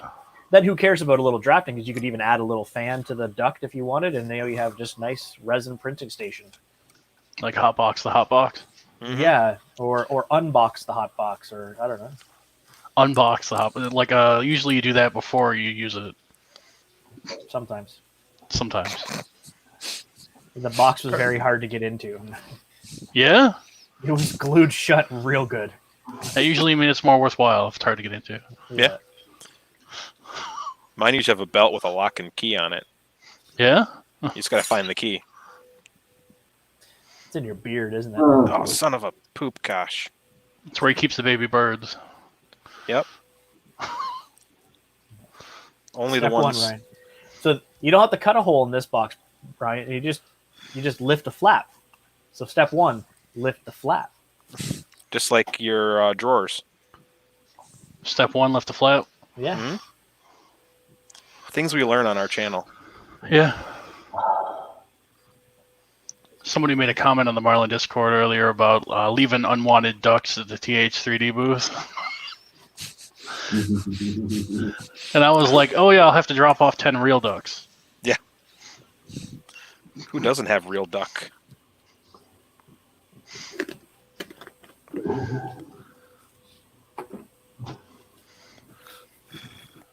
Yeah, I got talking to him the other day on Twitter, and I had to stop. Tim? Tim? Yeah, What were you Why? yelling at Tim about? I wasn't yelling at him. Tim can get a little ranty. Yes. Well, that's why I think it's actually hilarious to have Chris and Tim in like some sort of debate situation there. I liked him. I liked him a lot, but yes, he does. I think it's funny when I went on his stream, like he kept thinking I was messing with him, and I was being just totally serious the entire time. Thought I was joking with him. I forget what we're talking about. It was something about printing. I can't believe Something. he's getting rid of you, man. Only I in certain can. sizes. What? He's keeping Why- the big ones. Yeah. Why carry a product when flex plates are It is a maybe the flex plates are better? Maybe there's better profit margins on the flex plates. Maybe they're selling better. Either way, why keep a loss product? It's not a lot of product. It's high demand. Everyone loves them. They're awesome. But what do you have that sitting on there, Llama? Oh, I'm not saying not the flex plate. See, I the want to flex get more plates. of the flex plates too. But I liked he had the option of you could buy the sheet, the spring steel. You could buy the magnet. You could buy the, PEI or his Easy Mat or both, which is what I did. And now he's going to the pre-coated PEI, either textured or smooth, and that's pretty much going to be it. And I like this better for certain things. I would like to get a textured PEI sheet. Not worth a shit. Get an Ulta stick. I want one, but by the time I get it to Canada, it kind of cost me my left leg. For what? For an Ulta stick. Oh. It's just, this is great if your bed doesn't heat up. That bed runs really, really good at about 40 degrees, and that's about it. Anything above that, it starts giving me problems because it's just a piece of junk. That's always the best. This thing And the problem sucks is unless I it can't works. use PEI or the PEX or any of that at that low temperature because it won't hold. Yeah. Check out this bed sheet I love. It's on my favorite printer, but it only gets up to 40C, and I hate it. Yeah, and I wish that they would continue selling the sheet, even though I'm the Yeah. only one that uses it. That's But it. it sucks. For a printer that I don't like. Makes it so it can work. You don't need to heat up to 60 or 80 or 90 degrees to get it to stick. So the Ultra Shiny. Stick bed you can get from Filament One. Yeah. They are a texture coated. There you go, texture coated Yeah. PEI. Did Both you just sides. like that? But you got to run No, 60 or 70 it looked like it. degrees. Yeah. Is it dual coated? Yeah. Oh, Both wow. sides. Nice. What does it taste like? IPA. Yeah. But yeah, like they're great. It's just by the time I get one up here, that's why I keep saying they need a Filament One Canadian location, and then I can be the Filament One Distributor. Canadian. Well, I could be their Canadian representative. Yeah. No more soldering for the day. I could be their 3D maker noob of Canada. Put those lights back in there. I can't wait for this project. I just got to wait for a 330 ohm resistor and a 1,000 microfarad capacitor, and I can finish this project. What do you need to add those for? So apparently, like, the signal needs to be at a certain. Again, I'm horrible with electronics. Apparently, the signal needs it to work. It's to work its best. Like, this will work if I just plug it in, but it may not be stable. Okay. Like, you don't hurt anything, but apparently, when you add the two things, you get nice stable current and nice the data the little data thing that tells it to be what color works more accurately when it has the resistor. So I don't know why. It's just what I've learned from watching other YouTube videos on the subject. Probably about how I learned about this lovely That's capacitor. That's a big one. I needed to get one of these in order to get my A10's PID tune to stop being a dick. Oh, that's the best. They don't even make the board right. Because the board didn't have a cap on it to smooth out the damn power. Yeah, and I think that's just what the cap is for on this too. Smooth out the power, and then the resistor goes on the line in. The resistor's signal. probably so when you shut it off, it drains it down Maybe. Don't know. so they don't flicker. I am not an electronics guy. I can solder poorly, and I can read directions really well. That's You know what? Reading the directions puts you a mile ahead of a lot of other people. yeah. I literally watched like 6 YouTube videos on NeoPixels, and I'm like, all right, I think I can do this. Following directions is a good key skill. Yeah. So basically, it's going to be like this, That I just glaze over. and it's going to light up the whole bed surface with the color. Where are you going to run the wire out? Are you going to run the wire through the channel down? Yeah, it's going to run through the channel down through here. Oh, you can't see that channel. Yeah, no, I get it. So yeah, it's going to run right. It tucks actually perfectly into the channel. You Is have that a little new snap one? plugs to Or is go it- in there? I Or is will. that I'll the- print some. Is that a new one that you're building, or is that one from the other day? Because like you were wearing like a hat. Yeah, it's the one from the other day. I just took the top brace off to see if like this would work, and I'm like, this will work. Sweet. I don't know. It's okay, you all have to get your freaking computer sanitizers and masks for your computer for that cost, and you might get the corona computer virus now. So yeah, I just got some tracking that I printed for going Oh, inside. nice, yeah. I did the whole frame of that thing in Alien News. Ooh. So I just base moded up a bunch of inserts and clipped them in, but I've used the 2040 clips for wiring before. Oh, why not light up? Well, so the reason I'm not lighting up all the 2040s is on this side, the PSU mounts on this side. So there would be 2 screws mounted here that stabilize the power supply on this side of the rail, so you can't run it all the way down. So I mean, I could like run a little hat, but I was like, I just want the top part to shine down. I can change it later. It's just, I can pop the top and wire it however I want later. The one thing I liked is the idea, anyways, behind the LED lights on the artillery being right, so you can see the print right on the nozzle area, so you can see the print. Yeah, that's a great idea. Adafruit sells a circular ring of light, NeoPixel, and you can attach it and wire it, and then you'd have a ring light to ring shine. light for your nozzle. So if you ever have to change your nozzle, you got to disassemble all of this. Well, no, you just get it high enough so you can still get to the heat block. So you just have to kind of design around it, but that's actually like this big around, so still got room to get a tool in there. Yeah. So it just might mess with your, making it fit. So, but yeah, you can make a little NeoPixel breakout board. Like you can just cut one of these and just have one LED and just wire it in right there, and do it on any printer. So, I just turn up the lights or get a flashlight real quick. Yeah. I have my phone. For me, it's well lit back here. Like when I turn the overheads on, it's bright enough. I don't need a light. Oh yeah, no, the overhead light is turned off, and then there's also lights on my power bar back there. And I could put a bar in the back and shine it through so I can see the first layer really good. So I mean, there's some cool things to do with this once I learn how to do it well. The cameras and have it follow the nozzle around. That's really cool. There's some guys who use the endoscope cameras. Yeah, they'll put the little camera at the end and so you can see the nozzle as it's printing. I'm like, that's pretty dope. Yeah, that's so cool. Yeah, well, and as soon as you start adding lights to a printer, like the amount of options are only limited by your creativity. Yeah.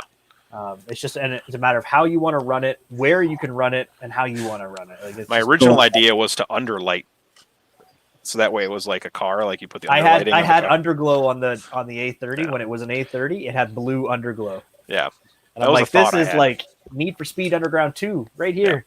Yeah. The other cool thing is like I have that printer in the enclosure over there, so I can run the enclosure lights off the board and just stick these to the top. So there's options. Yeah, you can just make a quick disconnect plug on the top of the INC box if you wanted, and then you could just... Yep. Well, INC box. Yeah, SKR box. R-box.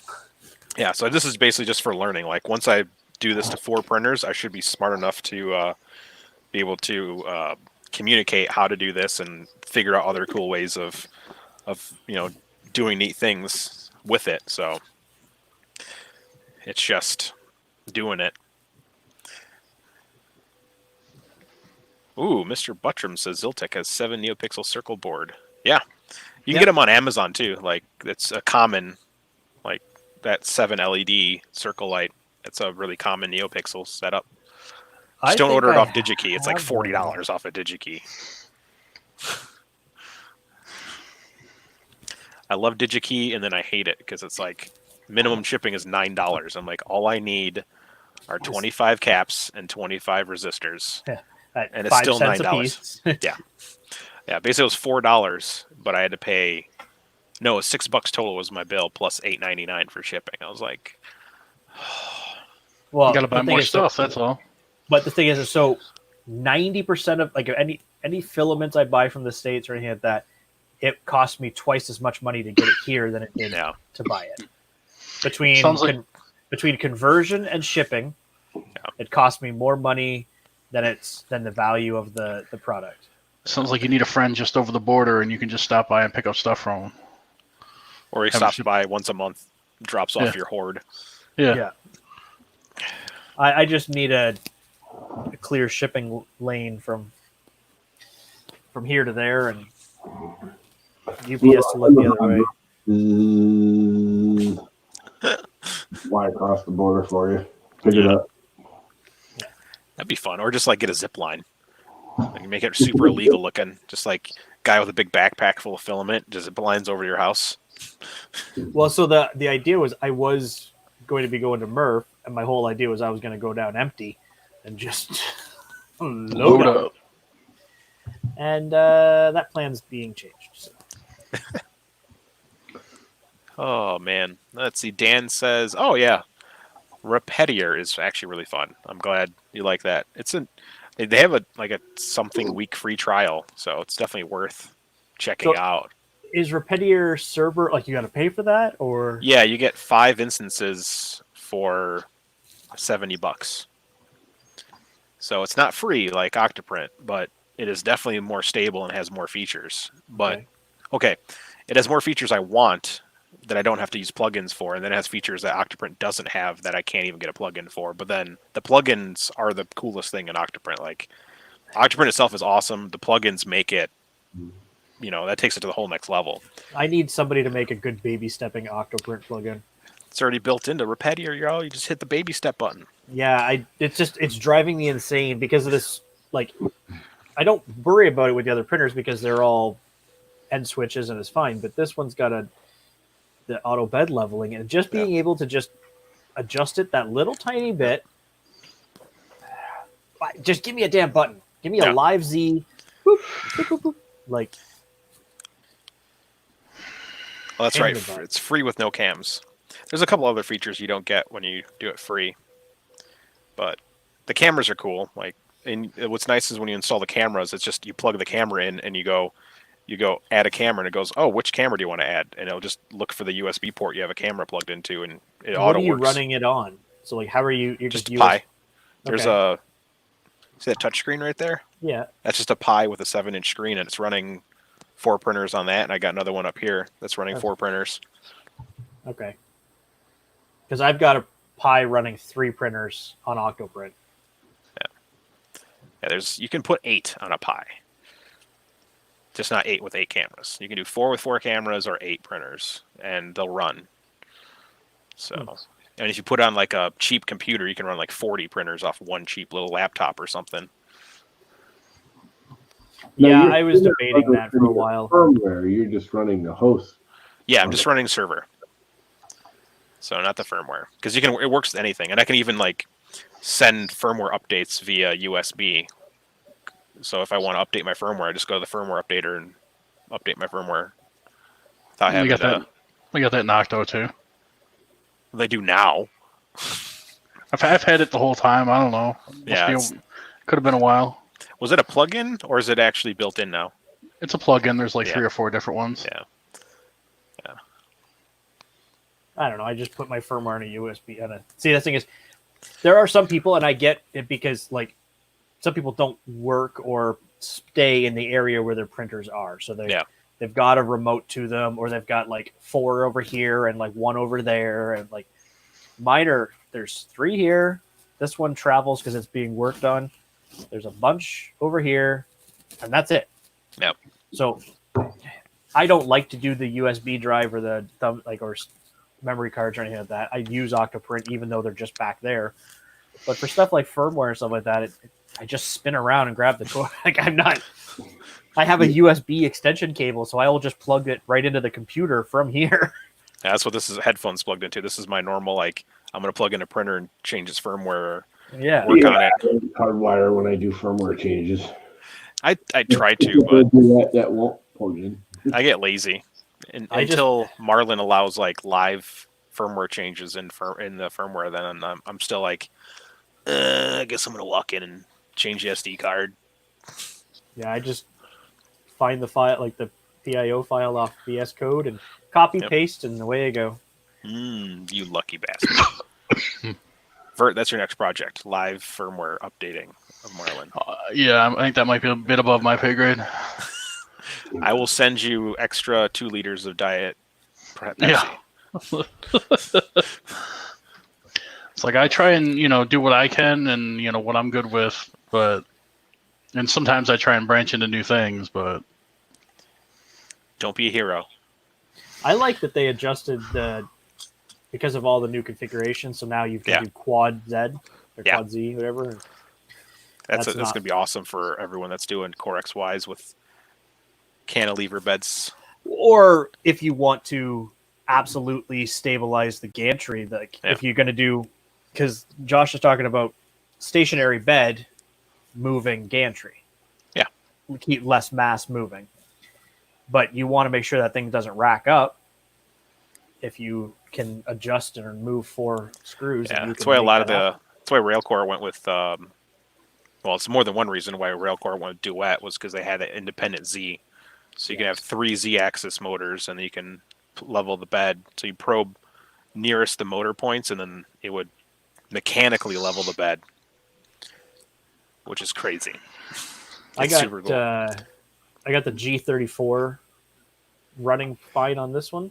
Nice. So it just takes and I was looking at it the other day and I was like, wow, that gantry is like wickedly off. I grabbed the ruler and from the frame, it's a little bit off, but the bed was not like the bed was a little crooked, but it was perfect to the bed. So whatever. Yeah. So the first thing I do now is like on the artillery, because it has the springs, I'll take a level and an actual spirit level, and I'll level the bed like to actually level it, and then I'll do the gantry leveling by unscrewing, because it's got the belt on the top of the Z to keep it from desyncing. Yeah, mine so I desyncs unscrew all the it. damn time. Yeah, so I unscrew one end, level the bed, then screw it back into the top, and now it's all synced. And I've retested it, and it's never changed. So like I've been stress testing these things since I switched to Marlin like a month or 2 months ago. Well, to stock Marlin, vanilla Marlin versus Prusa Marlin, which is can't do half the things I'm doing. Yeah, the one this Z here, like this Z gets misaligned like 3 prints and it's lost something. Is that on UART? Because like sometimes I've seen like people will try to like adjust the motor current, and like if it's just a little bit off on 2 Z motors, it will desync. So it's on UART. They're both the same current. 700 current. I accidentally, when I first did my first Marlin port to one of the printers, I actually set one Z to 400 and the other Z to 1,000. Things didn't work very well. Yeah. Well, for a while it was running 2-on-1, and I upped the current then to like 1.2. I think I had it at, or something like that, just to make sure there was enough for both. And then I thought, well, maybe that's the problem. So then I put on the second stepper motor because I had it sitting here because it came with 5. Yeah. Broke the USB port, resoldered that, put it back together, and it's still desynching. Yeah. So then I was like, well, I could work on a mechanical fix for this, maybe. I'm sure there's got to be a way to do it. And then I found out about the G34 with an ABL probe, and I'm like, well, that's what's happening now. It just does 1, 2, it does a thing. You can actually watch it adjust itself. It does it a few times, and it's done. The trickiest part was setting it up from Marlin, because again, like you said, there's no details on how to do it. Yeah, there are no details. So I had to set it. Some of those newer features are undocumented. I set it to 0, like X, like middle of the bed, and it would just do it in the middle. And then I'm like, okay, I moved it 10 mils out either way, and it did it. And then I moved it 10 more. I finally managed to make it so I could get it to like 50 and 150, I think. Yeah. And it does it every time. But if I went beyond that, it would halt. Because I came from Duet and was doing that on my Duet when I had, because there's a silver Prusa here that was running a Duet 2 on it, and it has that. So they've had that in Duet for a while. Yeah. So I already knew exactly what it wanted to do. It just, the way Duet did it was easier to understand. And then in the Marlin one, it just like put the values of where you're, and I was like, okay, I'm going to try this. And it's like, no, that you can't reach that point. I was like, okay, I'll try this. And no, you can't reach this point. So I kept like subtracting until it could reach the point. It was stupid. It said I couldn't reach the point. Like I wanted to do it like at like 220 or something like that. Yeah. And it says you can't reach there. I'm like, bullshit. The whole nozzle goes 330. Yeah. Like, what do you mean I can't reach 220? It's 100 mil difference. I think there might be a bug, because I had that same issue where it's like, I know it can reach that far. Like the probe can actually reach off the bed on that end. If it wants to. I ran the X all the way out, did an M114 to find out its actual location according to firmware. And I'm like, it can fit. What I think is the issue is the minimum, that little gap you put around the edge. Like I have on one print, I have a 20 millimeter gap where it doesn't probe. I think that comes into consideration. So and then there's like an offset from the offset. So whatever offset you have to go off of that.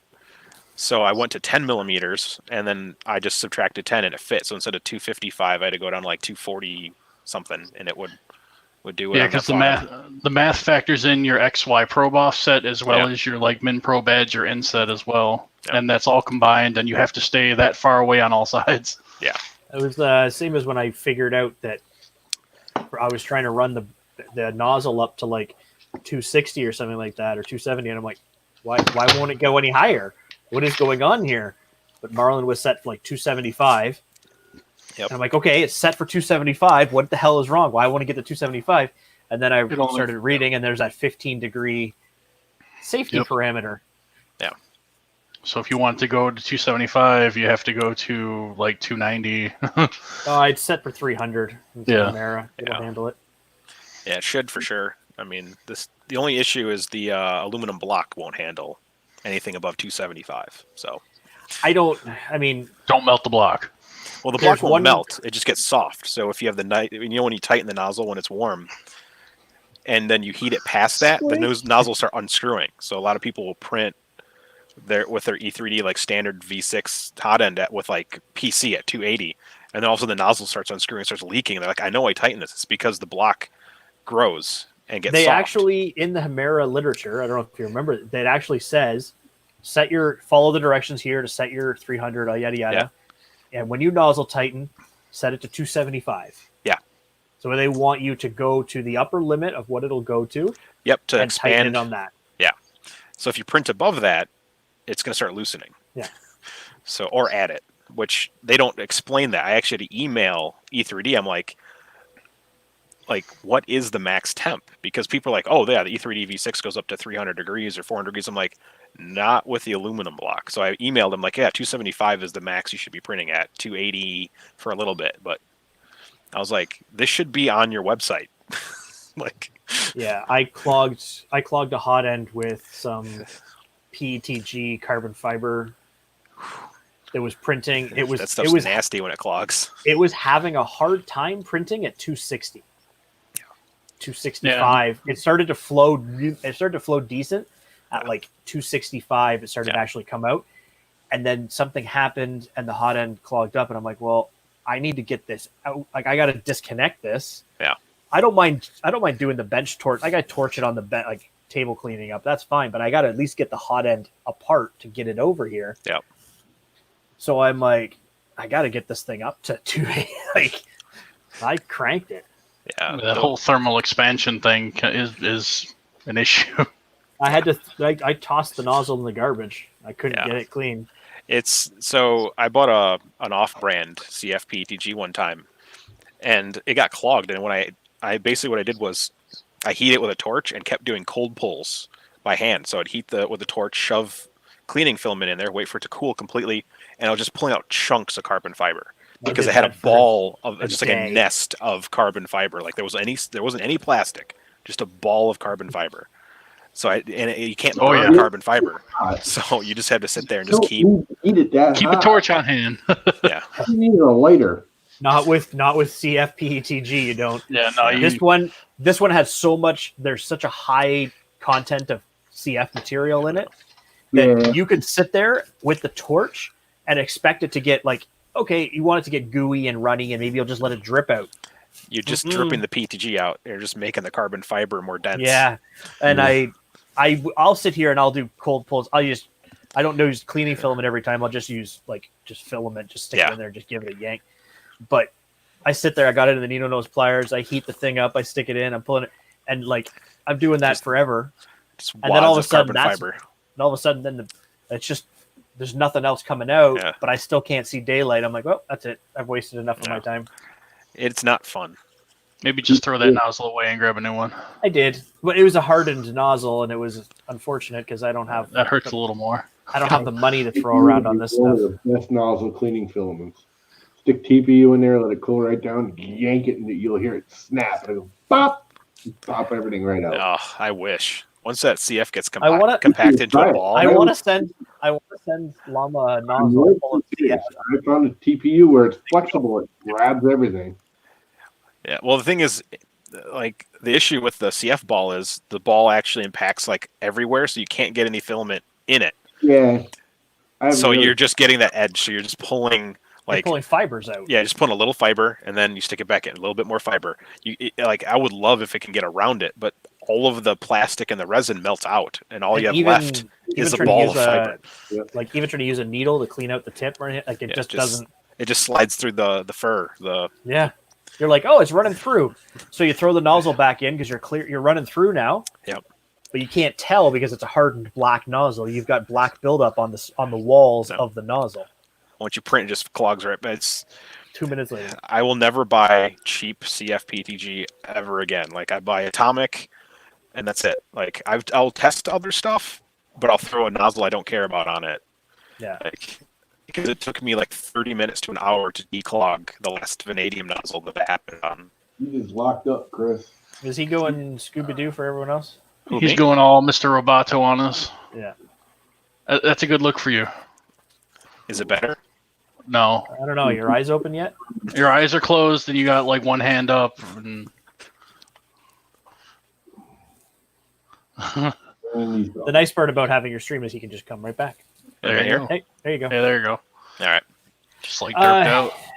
Yeah, like nylon with CF is a little bit better, but it depends on how much CF is in the product. It's not the material that it's with; it's how much of the ratios of each.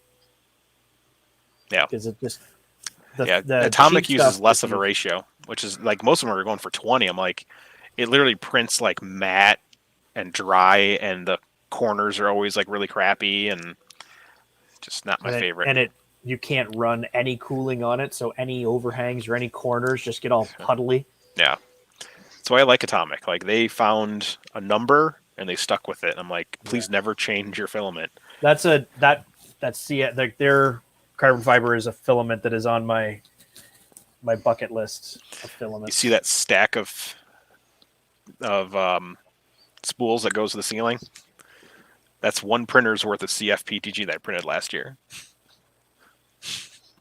I print a lot of CFPTG. Was that a temp haul? Yeah. Those things aren't even legal in Connecticut anymore.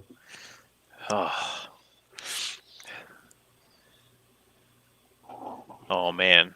Fryline CF. Put a real pole in there. Yeah, CFPC is awesome too. I haven't used the Pryline stuff, but I've definitely used a couple CF PCs, and that stuff's like bulletproof. There we go. Oh, Snow Labs PC Plus. I have carbon fiber. I have two rolls of Snow Labs filament I've ever bought.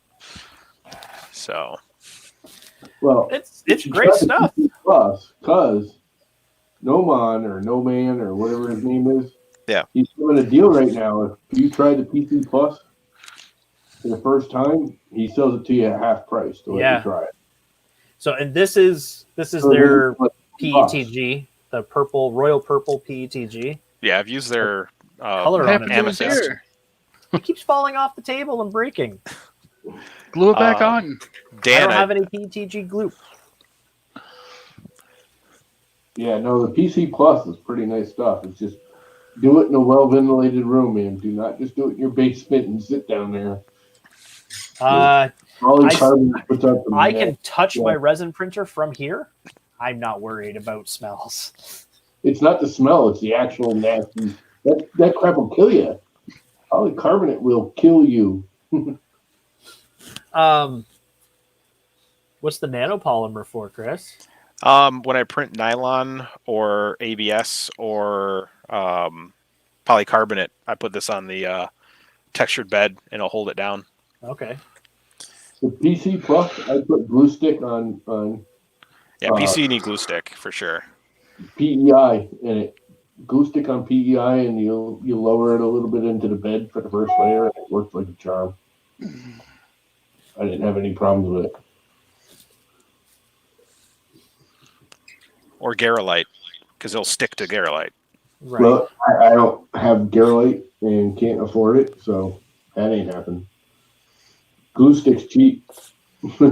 Dollar store cheap. I like the purple stuff. I got Goes one on of purple. Pure FR4 Garolite. It just looks like a piece of freaking Formica. Yeah, but this will warp with the material before it lets go when it's hot.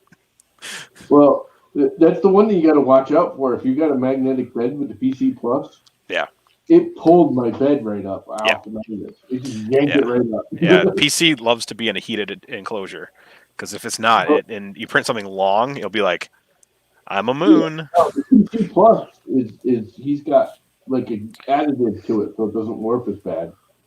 It actually doesn't either. I printed on my Core XY. But yeah, if I actually had it under the air conditioning is why it worked. It was literally That would do it. Well, if you have me under the air conditioning, I warp. I didn't think about it. That's why I moved the Core XY over here originally. Because I had the air conditioner right here in the window because it used to sit right here. Hey, what's up, Nerd Girls 3D printing? It was printing beautifully. And all of a sudden, I came back like an hour later, and it literally lifted the whole flex plate right up off the back. It was funny as crap. I was laughing. Keith's back. Keith, yeah, he should have been on stream. You can still join the stream, Keith. Gosh. Come on, Keith. Yeah. Come on, We need 2 Marlin developers on stream at one time. That's never happened. One of us. One of us. Yes. Actually, It's Chris like Riley and Scott were on together on that one stream not too long ago. Me, Scott, and Tim were all on once on TH3Ds. Nice. Oh, Tim works with Marlin? Well, he's their main developer for TH3D. He actually tried to hire me. Nice. He knows your worth. He's got some really interesting products there. I'd like to get my hands on. Like the main thing is like my fork is a lot like his, and like what he did kind of inspired what I did, and actually like now that I start to look at his code, apparently we think alike. But you're sexier looking, so you win. Yeah, I don't know about that. I don't have the bald spot though. See, that's why you're sexier. Truthfully, I thought you guys were the same person for a few minutes there. Really? You look a lot like Tim. Yeah, but he doesn't make bold claims like Tim does. No, he's not sitting in the chair like Tim is and yelling at the. I get to that point sometimes. Sometimes. I think Mad Monkey froze. Yeah, oh, he's back. I'm back. Every once in a while, you get people come in and they like make outrageous claims, and then like I give them an earful and they like leave. But they're like, oh, G19, G18, that's how you do bed leveling and homing. And I was like, well, G18 is for CNC and G19 doesn't exist. It does in my world. Here's another thing about the Duet. Like on other firmwares it might. Not in Marlin. Is that like G30 for homing and Duet? Yeah. Not G29 for an ABL. Like there's just subtle differences. Like if they had it's hard to transition from one to the other or have multiple systems running multiple setups. Welcome to the world of tomorrow. I'm glad there's different firmwares. It's just I wish some things were universal. Yes. Like Prusa picked G28 or something, or G something. They have a different for their home mesh bed leveling. Like it's completely different. Right. I don't know why. Like it's what they decided it was going to be. Yeah. And I'm like that's the thing is like with Vanilla Marlin, G28's home, G29 auto bed leveling. Yeah. Great. Those are I don't know why it's 28 and 29. I don't really give a crap. I just know that that's what they are. Yep. I don't know what G1. Well, I know what G1. I don't know what some of the other Gs through to 28 do. But what does G18 do? Oh. It was for CNC. I'm pretty sure. Hey, that was for Jordan. See if he was paying attention. Too many J's. For something. Come on, Prusa Slicer. Load. There we go. Sure. Yeah. Okay. Trying to figure out what they use for their. It's been so long since I've used one of their profiles. Print settings and custom G code and G80 is bed leveling. Could really blow your mind and be like, oh well, if you have UBL enabled, it's not G29, it's G29 P1, and if G29 does nothing. Well, that's why I just run a G420 S1. Did it once. Go away. Done. That's even different in UBL. I know it's. The problem is there's lots of options and no. The one thing I think, Chris and I have talked with this. This is not an exact science. Some of it's a little bit art. Some of it's a little bit made up. Some of it's just luck. Some of it doesn't exist, and some of it's Some of it doesn't exist. Some of it's like, like I can run a print one day on the same printer versus the next day, and it's perfect versus not. And Yep, there's a black magic involved there. if you kill enough chickens before you start your print, Yeah, No, you gotta do the sacrifice. you gotta print enough Pikachus.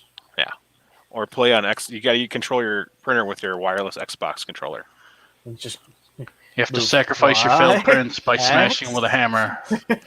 I want to actually do that, like actually print like A is the extrude or the L and R, the extrude and retract buttons, and just be like, it'd be like, Yep. but have it as a core XY, so when you move like double X way, it goes this way. It's like, are we gaming now? Do I have to get like a controller? Like, we could make a gaming stream. I just installed RetroArch on here. We can all play 4-player Blitz. We did a gaming stream on Sunday. We were all playing it. For some reason, we decided to play Call of Duty Mobile. We were boring. We were a boring stream, but we were having fun. Yeah. Yeah, I can't do watching other people game streams. Like, I will definitely do a level up maybe this year for the kids. And So, what we do with Josh is when we do level up, it's normally, and we'll do it again like next month. First Sunday of every month, he decided under our suggestions to do a gaming stream leading up to his 24-hour stream in November. But we usually use the Jackbox TV Murder House gaming. Like, it's just trivia. It's fun. We all get involved in there. People in the chat get involved. It's when you're playing Cards Against Humanity. When you're playing a mobile game on your screen, like it's not. I've got it on Steam. that would be amazing to play Cards Against Humanity all night. It's like the virtual tabletop, and you can everybody gets in. And you have an actual table and 3D. Have you ever seen? Have you ever played Anomia X? Mm-mm. You should look into that one. It's bad because it's like you flip over a card, and then both of us flip over a card at the same time. If symbols match certain people at the table, you have to yell out, or you have to basically not to yell out. You have to say what's on that card that you flipped over that matches, and some of it's like words that start with C. We all know what word everyone yells, even though you can yell any word you want.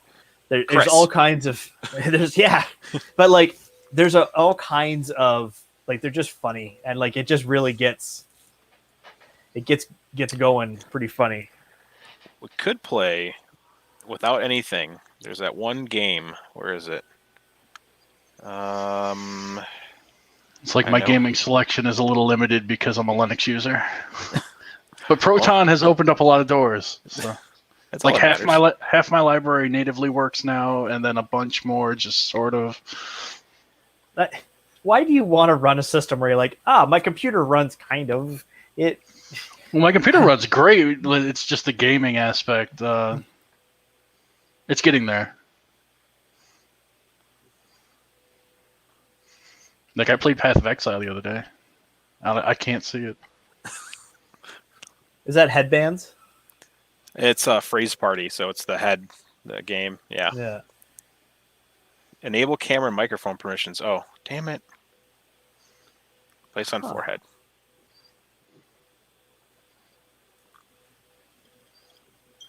Oh, there's something like 8,000 games supported on Steam through Proton now. And I can see the name on the screen. Come on. What is it? I can't see it. Too small. She cooks and she's kind of hot. Oh, Rachel Ray. Okay. No. He punched himself in the face for money. Jack Nicholson. Oh yeah. Oh boy. I wanted to destroy something beautiful. Yes, the answer was Chris. It was Ed Norton. Oh yeah. Fight Club. He punched himself in the face for money. Yeah. I'm not sure that's what the takeaway was from that movie, but okay. Oh, Jackbox TV is awesome too. Yeah, that's what I'm saying. We use a lot when we do we do Drawful. We've done the Murder Hotel or whatever it is. It's another one we use it a lot. Yeah. Well, Nerd Girls 3D Printing, I'm glad you've been enjoying my SKR videos. I'll have more soon, I hope. Like, that's the goal, is to do more SKR. Like, this build is going to be step by step, and at first I got to learn this. How do you like that Wi-Fi module? I don't, but it works. So Which the one? only the ESP01S. The only So issue what- I have is the ESP firmware. It doesn't allow anything but like. So you have to like, what's that file type that it has to be in order to send it, which makes it annoying. Like the name has to be like a certain character arrangement, and Oh, yeah, because the ESP firmware is really outdated. So so it's got One day. you can't have like. So like I know I set up my Prusa slicer now to include the total weight of the item. Yeah. So when I look through Octoprint, if I want to reprint something, I don't have to go. I wonder how heavy that was. Keith has the correct answer. 8.3 file names. You have to have everything in 8.3 file names. Like, I don't get why. Huh. Plus, sending files over serial sucks. Yep. Like, that neat. Send anything over a meg, and it's like chewing grass. Slowly, it makes its way to the. Oh, there it is. And that was just a meg. Like, I Yeah, send I- 60 meg files constantly. Yeah, What I tend to do is I'll start the preheat through Octoprint, so I don't have to turn around. Start the preheat, slice the G code, do my adjustments, send it through Prusa Slicer over Octoprint, and then when it shows up, then I tell it to start. Yeah, for me, since everything's hardwired, it's just like I'll send 60 meg files, and it takes like 3 seconds to send Yeah. to Repetier, and then I hit print. So I Oh, have neat. time, so I'm not worried about the extra time. Like that's the thing is I think the Then I thing mass about 3D upload. printing too is everybody has a different reason for doing it. Some people do it for the tinkering. Some people do it for just the printing. Some people do it to only make something they need. I do it for the millions of dollars. Yeah, Some I people do do it for the drugs. I do it for the celebrity status and no, the $millions you celebrity spent. status. Yeah. But it's one of those things that the nice part is that all that stuff is available to you. So, Yeah. and some people don't have the time to spend with the tinkering. I have Yeah. the time. I have nothing but time right now. So Fix that damn lake. I'm working on it. If not, Tom's printing you a new one And I'm printing myself a new one soon. out of Snow Labs PC Plus CF. Maybe What are you printing? A leg. a new leg.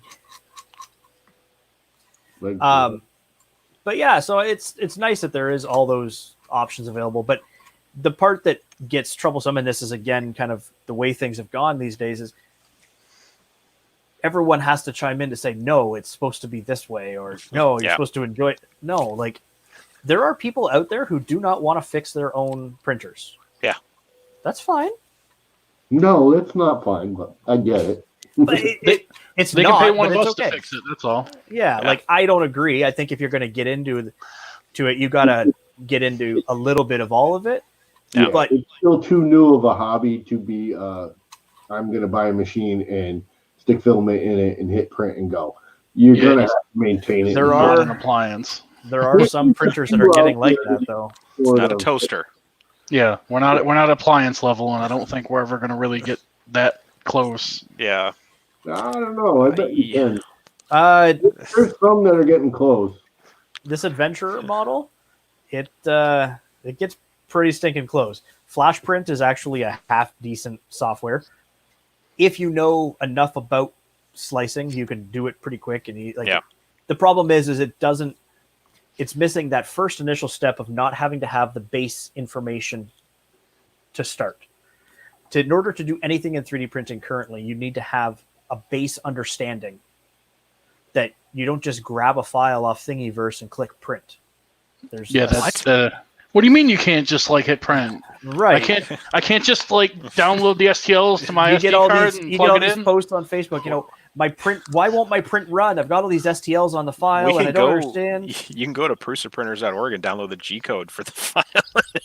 Now, yeah, but You've got to be The- able to print it, though. you need to have that base knowledge. Once we get to a point where you no longer need to have that base knowledge, where it is just click a button, Yeah. that's going to be a different story. Oh, I can't stand sharing a G code. Like that's.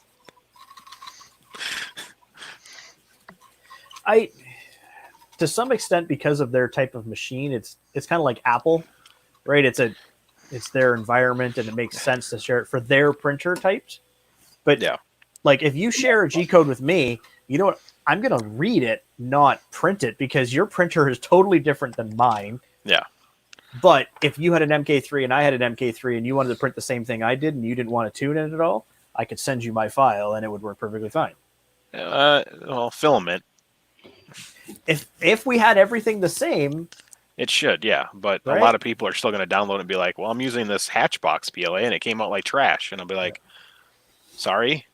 The nice part about, for at least PLA prints, is if you can get them in the same, like, a pretty good neighborhood to be in the right ballpark to be the same. Like, it's... Thanks, Vert. For what? Read the comment from Richard.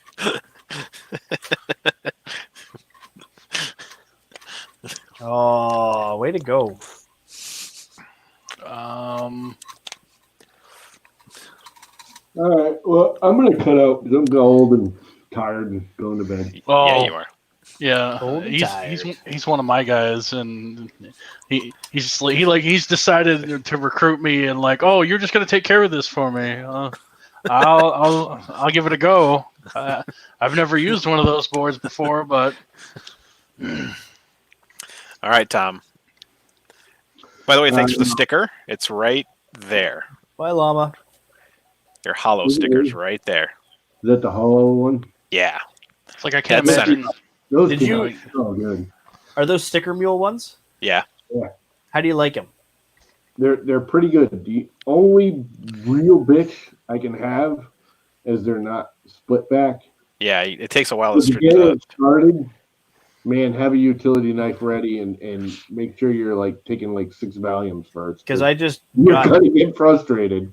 They messaged me this afternoon and said, hey, you won our Monday or one of our 1,000 Monday giveaway thing. And I was like, okay, sweet. I need some stickers. And you get 20 of these or 50 of these 50. for $10. 25 cents. 25 cents? That's good. I got it for free. That was part of their giveaway thing.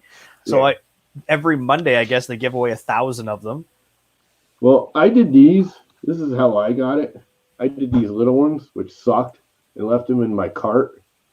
And they eventually said, hey, if you actually print those, we'll give you these for $12. Oh, that's good. Was like, you know what? Okay. So these cost me about $40, and these cost me 12. And I went to reorder more of these, and they're about $90 now. So Mine are going to be my logo. This this guy right here. Yeah. It's actually die cut around it. Ooh. the die The cut. hologram with a white little border around it. And I didn't like it cost me 25 cents Canadian, so 1 cent American. I'm okay with that. That's pretty cheap. You still watch Red Green over there? These are really, really nice. Not The Red Green regularly. show. He's been off Yeah. the air for a while, but I've seen lots of them. Yeah, Yeah. every episode's on YouTube, and I watch the hell out of that. What do you Pretty think of funny. these? It's hilarious. If you can't find me handsome, they should at least find you If handy. the women don't find you handsome, they should at least find you handy. And that's why Did you, 3D print. Did you think these were good stickers, Chris? You can fix anything with duct tape. Did you think these were good stickers? Yeah, they're awesome. I just didn't. It's the same comment. Like the backing was really hard to take off. Yeah. But other than that, they're awesome. And also, The Halo ones. These my only kinda thought is they were a little big. Like I looked at it as like, oh, 76 mil. Those are a creative. little bit big, but they're free. I'm not going to argue it. Yeah. They're great. If I was buying them myself, I'd buy a little They're smaller. not terrible. This is a 2-inch and this is a 3-inch. If it fits on your forehead, it's just the right size. See? Perfect. This one fits better. Anyway, I'm out. Later, Good night, guys. Tom. Have a good one. Stick on the ice. I love that show. Like that's my only. Besides, you can't say that on. You can't do that on television.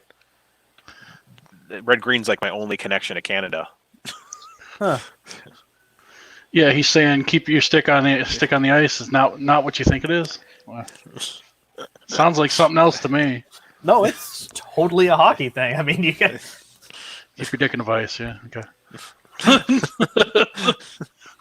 No, it's Canada, No. not America. That's what it sounds like to me, man. I blame Mr. Buttram.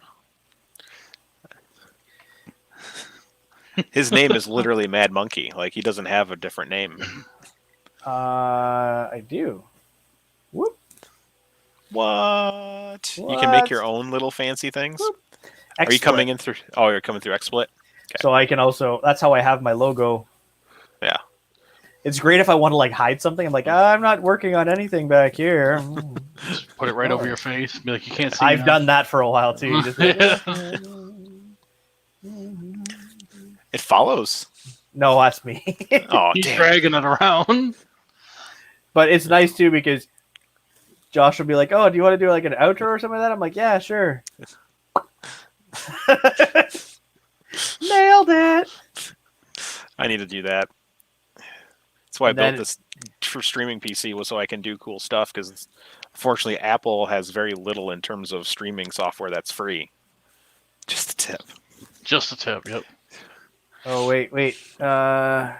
Just the tips. Sometimes you just need a little probing. There we go. I have one of those right here. Sometimes when Sean shows up, Mr. Nanigans. Mr. Nanigans. That's a BVD classic. Should really turn off this damn soldering iron. Get in, loser. We're doing butt stuff. Oh man. But it's nice because you just like I don't have a fancy Elgato push button thingy. It's just through XSplit. You just add stuff in, pictures or whatever you want to use, and El Cato. gato. El Gato. The Stream Deck, I have one. But what's nice is you just load in what you want. So I'll do streams where I'll be sharing my Fusion 360 screen, and I've got me, so I can do that all through XSplit, and it's free. Yeah. I need to learn more stuff. I use OBS. Stream. Yeah, I play with some of that on OBS too. What's So that thing OBS called? I found was just really bloated. Streamlabs. Streamlabs OBS. Yeah, it really. I found a really hard time getting like it was hard to set up, and then it was bloated. This setup in seconds. It works really well. You can record right through it, stream directly from XSplit to like you don't have to use StreamYard if you're just doing it yourself, right? You can just stream right to YouTube very easily for my simple understanding brain. So. Yeah, I'm over here like trying to figure out how to put a third camera in, and this you just add inputs. So if you it's have the same on Streamlabs. It's just wiring in another camera. Like you can do the classic overhead cam, so we can get the junk shot. I have that. Oh, okay. It's right up So there. we can get the junk shot. Yeah. Yeah, the stuff on the table. Yeah. Okay. Gotcha. Keep your stick on the ice. Yep. Canadians. They're actually the best. Damn. They're over there talking about giving Viagra to a printer. Why would you do that? Apparently to make it print harder, faster. Have it so it helps get it up. Like I don't. The Z just wouldn't rise fast enough. I don't know. Mm. The chat's Gets rid of gone your- to hell. I had Gets rid of your Z wobble. I was messing with the firmware one day after bug fix. So when it was no longer bug fix and it was a full release 2.0, I put it on the Ender, and I forgot to change the E's, like the steps for the Z, and it was like what? I was like, whoa, they really improved this, and I was like, it's not leveling out right now. It's just like whoa, you know. That's techie dad with a tough question. Does he go a path with a Bear Prusa clone or a Zerabo on a Bear frame? So a Zerabo is its own frame. You can do a 320 millimeter tall bear, but you need 320 millimeter, or well, you need taller than 320, but you need some tall ass extrusions, and you need taller motors. Z-stepper, the Zeribo is set up for that out the gate, and it's a modified version of the bear frame. It's a modified version of the Haribo.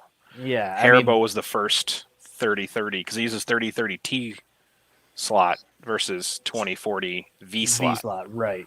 So like gummy bears. Yeah, that's why the bear logo and the gummy bear style. Like, it's kind of where the chain came from. And Haribo was the first frame mod for Prisas for the Mark II. And then Zeribo made a taller Z version and called it Zeribo. And then Bear came out. They've got two, right? They've got the 320. Well, they got three. They've got one that's the same height. Yes. And they got a 320 and a 420. Yeah. That's technically a 420. Yeah. Which is weird. It only goes up to 400 because the cable's too short. This one will actually, because I rewired it myself, I can actually get it up to 420 if I really wanted to. But I don't want to get it that close. No. Yeah, I know mine can go higher, but the ribbon cable stops before it gets any higher. Right. So I would, since you have a bare frame, I would just build off of it. Build off it. Just do a clone. You'll save money that way because the Einstein itself is $120. Like, just get an SKR. And if you want, you can buy the motion system, all the linear rods and rail, like everything, from AliExpress. Yeah, or printed solid, or through Greg Grower, right? Like you can buy the Bear setup for it because they. He only does the frames, but like one of his distributors carry like all 3D makers. Yeah, well, LDO in USA, and LDO makes all the motors. LDO makes them all, and I'm pretty sure, like, printed solid has just the motion, the rod. Like you can just buy the rods and everything like that from them. They don't have the rods. They have the motors. Okay. And all the pulleys and idlers and belts. The only thing they don't have, and I just talked to Dave. I'm like, Dave, can you please talk to THK and get a decent set of matching rods and matching LM8 UU bearings? Because Misumi keeps raising prices like every month. It's just a little bit higher. Prusa doesn't have, like, there's not a standard number. It's so hit or miss. Like sometimes they're not all 8 mil, for example. Like, just for anyone who's following along and is not aware. Yeah, they're a little they're not well machined rods, and the bearings are, again, linear bearings just in general suck. Like, they're not the best. Now there are better brands, but you're gonna like Misumi bearings are okay, like, and they match the hardness of the bearing balls to the rod, so you shouldn't scratch the rod. Prusa is the bearings are actually harder than the rod. So eventually you're going to wear the rod. That's why you got to lube it. Yes, often and well. Lube your rod.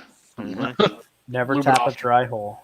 And then, it's a pain. And then they're also not always the same size. So sometimes you get that's too tight or too loose, and then you end up with, a sloppy X or Y axis, and it's just a pain. And then Misumi is where we suggest people go, but the price just keeps getting higher. Like, I used to be able to get a full set of rods with bearings for like $60, like a full set, like 6 rods, 10 bearings. Now it's like $6 a bearing, and you need 10 bearings, so it's $60. And then the rods have gone up to like, $15 a pair. So you're spending like $140 for a set of rods and bearings, and they're not that good. Like, they're not worth the price. And they used to be a lot cheaper. Like, I used to be able to get the rods for about $8 a pair. Like, at that point, you're almost better off to start looking at even just doing like knockoff, like inexpensive linear rails. Exactly. They're the same price as going linear. Well, mind you, there isn't a great linear X-axis yet. Y-axis is easy. X-axis is the hard part because people are using Prusa firmware. So if you adjust the axis any, you can't adjust it in their firmware because everything's locked out. So that's your limitation. Yeah. So everything you design for a Prusa has to be designed within its. But dude, I built so that's a Bear extruder on my A10. Do you know how hard it was for me to find the E steps? Yeah. I actually had to just throw one out there. Yeah. And like I just started on it. Like I started at like 300 or something. I can't remember and I just started moving it down a little bit and see where it went just to because there's no information on what the E-steps are for a Prusa extruder, period. Oh man, yeah, it's so we're trying to get THK bearings and rods, which they're high precision, and they're not that much more expensive. It's just Misumi upcharges. So like if I order THK from Misumi, they're getting them from THK, then adding an additional price to it. So I'm paying $10 a bearing versus I think it's like 5 something. But THK bearings are way better than Misumi bearings. And the rods are higher quality machining. So yeah, and Prusa vendors change constantly. Like there's a reason when they sell that many printers, like extrusion is very easy to consistently make somewhat the same size, and then you have an adjustment.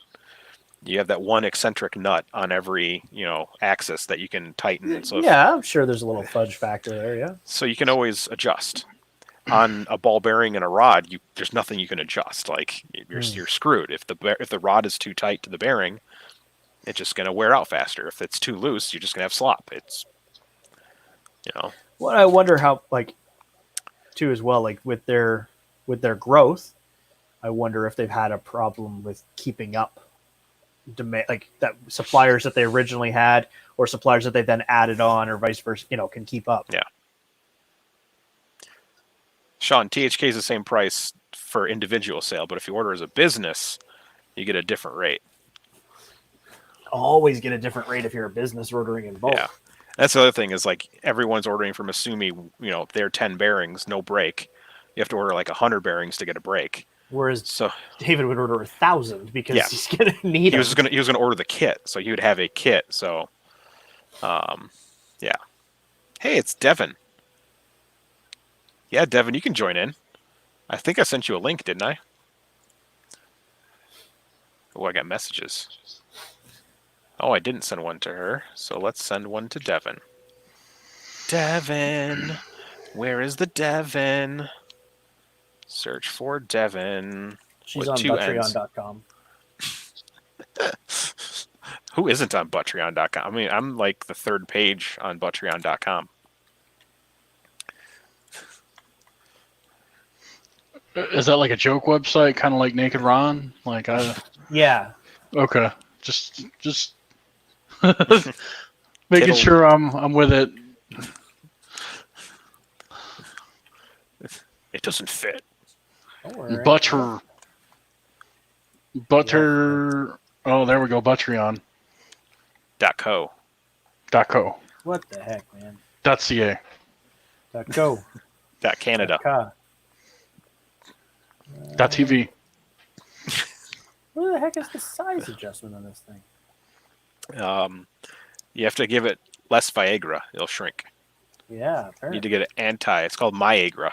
Gives you migraines. Patreon.com. Well, I don't know what's happening. By the way, Devin, I did send you a link.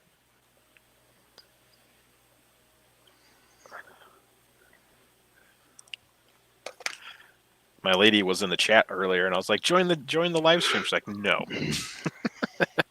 Oh, it's like stretching and doing weird things. Oh, it is now, just like a normal Buttereon, just stretching and doing weird things. Oh! It's right across your forehead. Good job. Yes. 30 minutes. I might be asleep in 30 minutes. We've been doing the stream for 3 hours. No, it's on my shirt. It's an official Buttereon train shirt. It's a. Yeah. This is. Get shirts made. A brewery T-shirt. Thank you. Oscar Mike. Military T-shirt. Beer. There ain't nothing on my shirt, so Yeah, there is. That's how I roll. Just Diet Coke. There's like one cat hair on there somewhere. Yeah, probably. Maybe a little bit of food from earlier. Ooh, what'd you have? Tacos? Pasta with meatballs, I believe. Oh, that's a good combo. Yes. It's like one of the things that I wish, like, we have like a mom and pop, like Italian restaurant that's been here for like 60 years that everyone goes to. and it's just like the generic red sauce. Like everything's like, did you want the massacholi or the spaghetti? And it's just red sauce or red sauce with meat. It's not like an Italian restaurant. What is red sauce? I don't understand.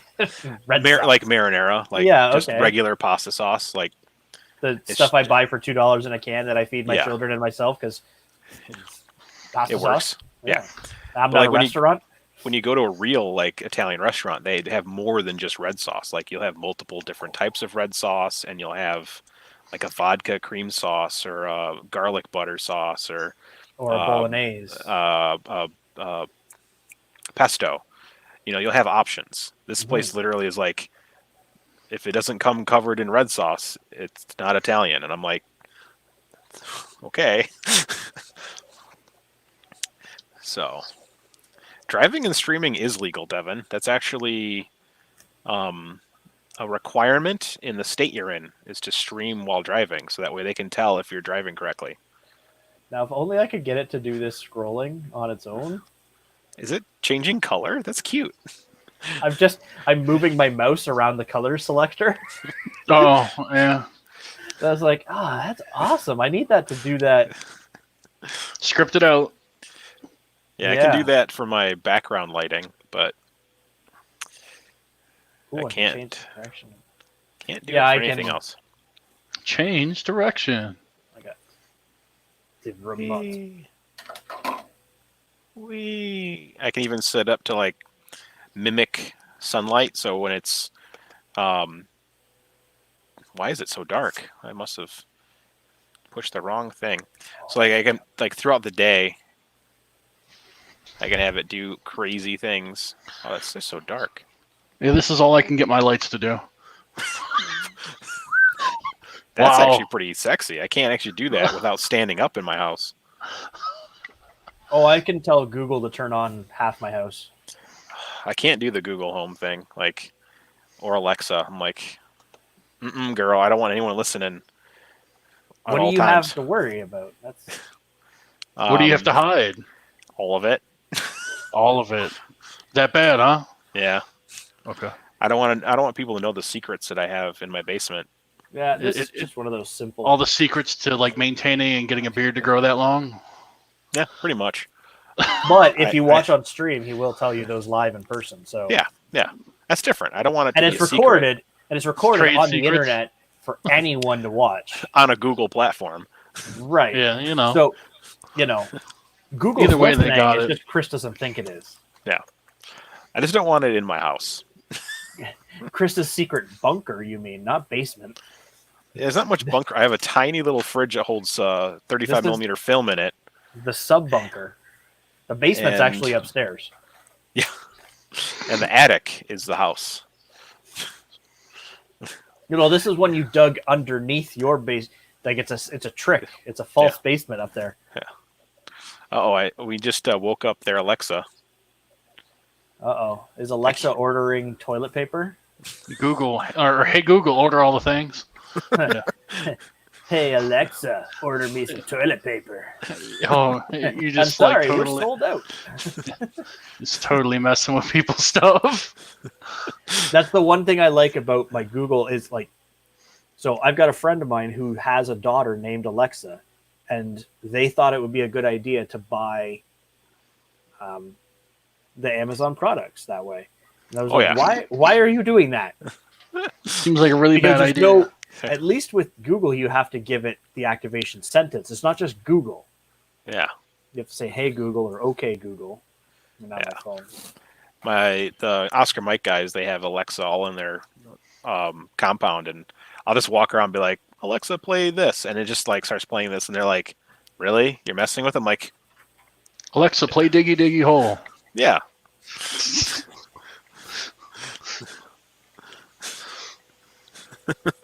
Yeah, it's fun to mess with people that have it for like the first 20 minutes you're at their house and they're like, all right, you need to leave. I'm like, I'll stop.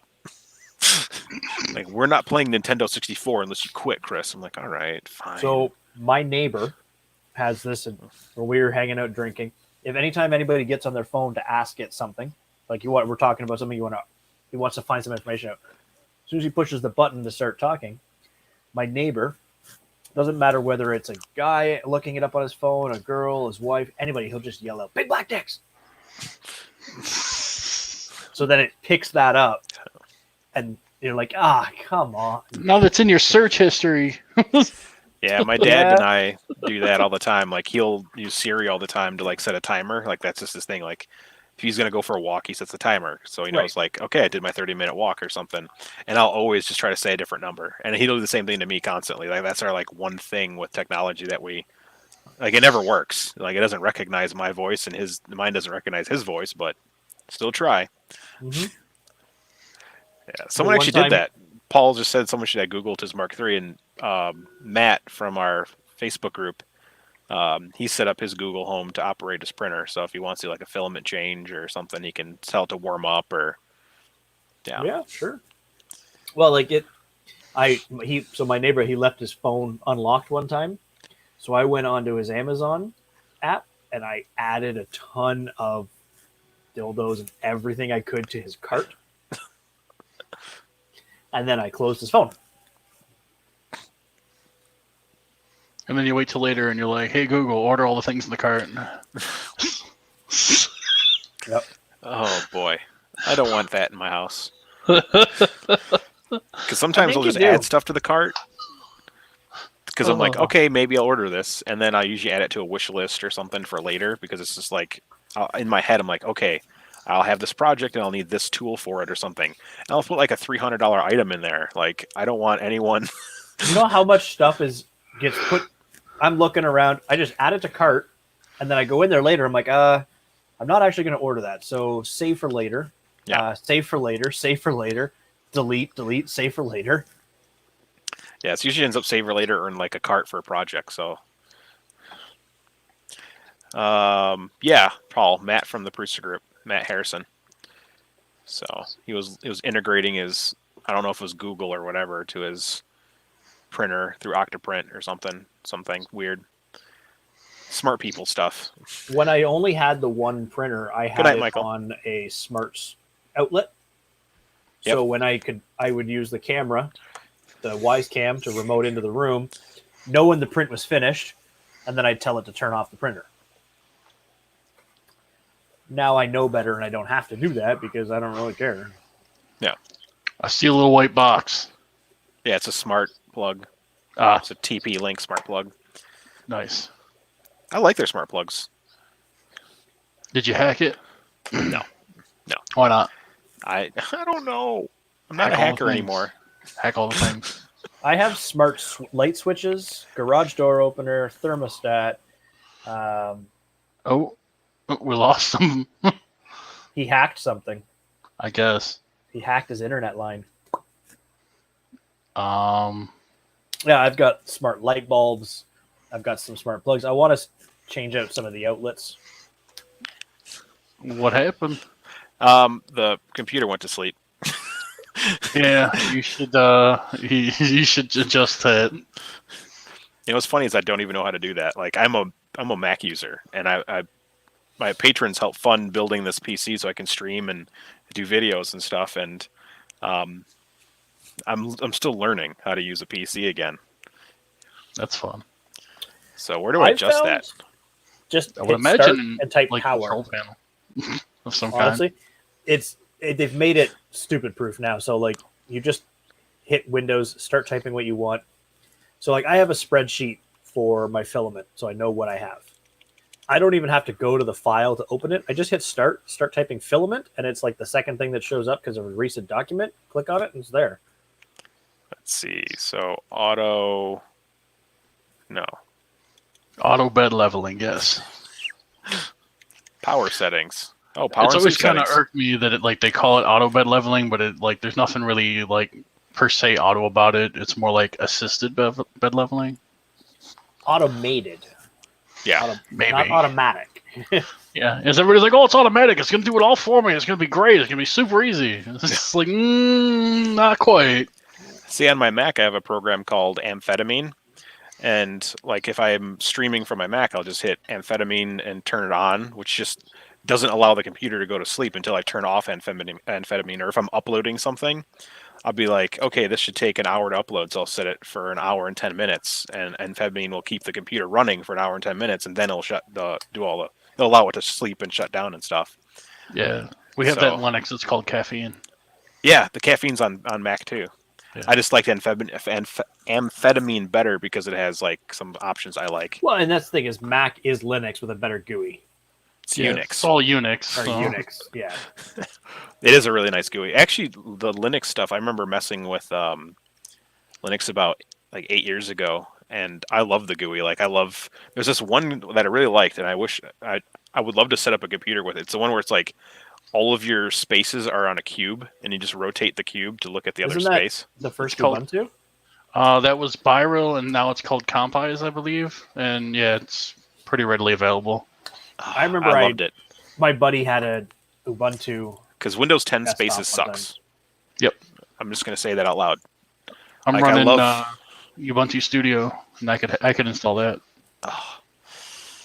I need Ubuntu on a computer. I just have multiple monitors, so I don't really worry about space. It's just cool looking. Like, it's not even about space. It's just fun.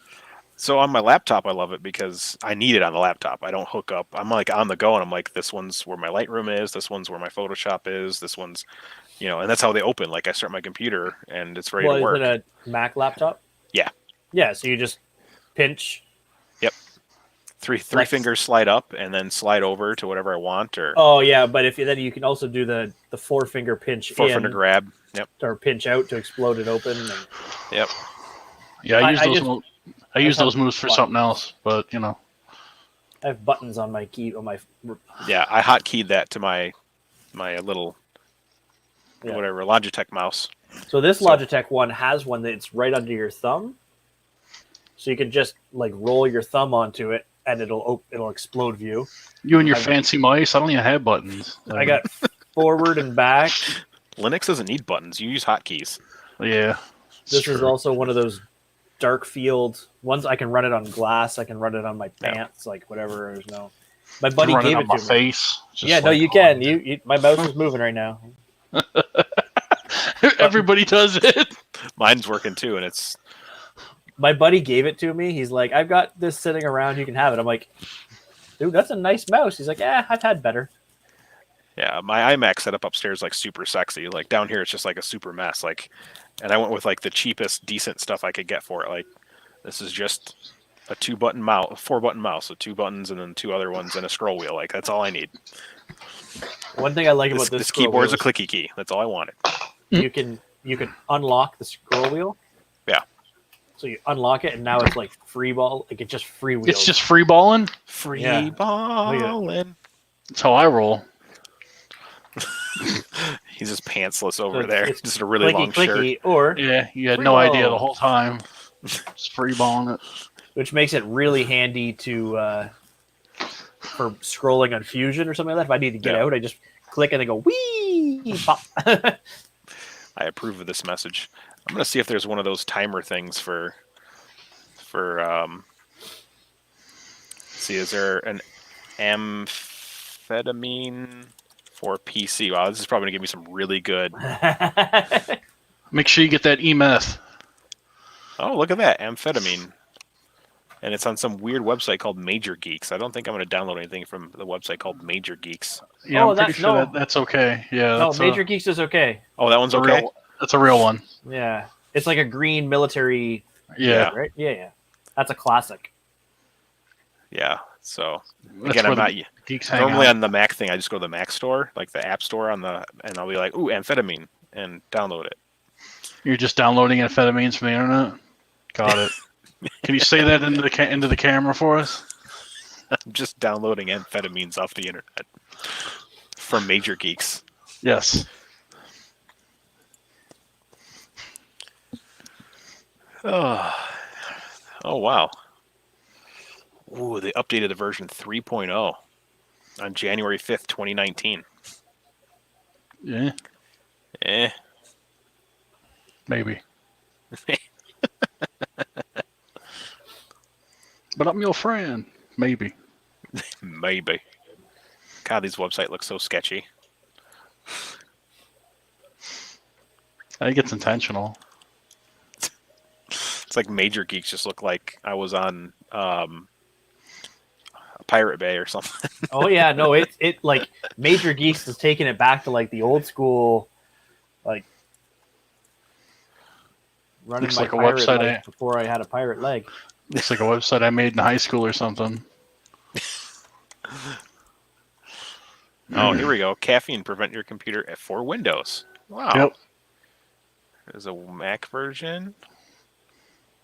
Compatibility. Where's the PC version? It just has the Mac version. That's silly. At least on their official website. Well, that is unfortunate. Yeah, well. Yeah, nobody likes Windows anyway. I honestly like. I could care less. I need to run slicers. I need to run Fusion. I need to watch YouTube. I need to be able to stream. That's it. Yeah, I do pretty much all of that on Yeah. Linux. So But no, but I just need to. I don't need to do anything to make it work. I just need it to GeoCities. work. I remember GeoCities. Yeah, and then MySpace came in and shut it's like down most of the those stuff you and- listed is completely native to Linux. Like, Yeah.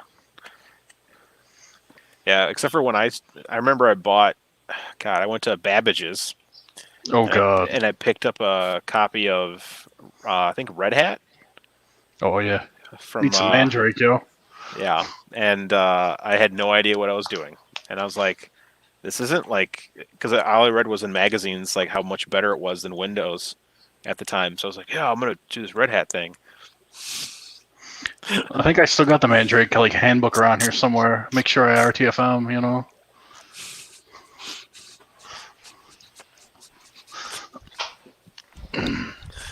Watch out for those PEBCAC errors. I was just gonna say, or an ID 10T. Yeah, you know. All right, Those now are we're the talking worst. leet speak over here. Apparently, you Taking guys it and your back. Yeah, I mean, I just said Babbage's, so Yeah. that's literally taking it back. It's an American thing. You probably had like a version of it because there was also like it was Babbage's, Funko Land. Yeah. There was another like version of Babbage's, but it was like different part of the country or other countries. I worked for EB Games for a while. Yeah, we have EB games. Yep, I miss them. Oh, I miss EB Games. I got Only bought out by because- GameStop. Yeah, only because they had when I was an employee, they had the greatest employee like perk package. So any used game you could rent for free if you worked at the store. So you could just like borrow whatever you wanted. Yeah, for 3 days. But you can re-borrow it Every as often no. as you want. Every 3 days for So somebody comes to me like, I'm looking to get the latest edition of. Nah, sorry, it's not in right now. I already was borrowed bad. that. But I mean, no one really abused it, which was nice because they took in so many games.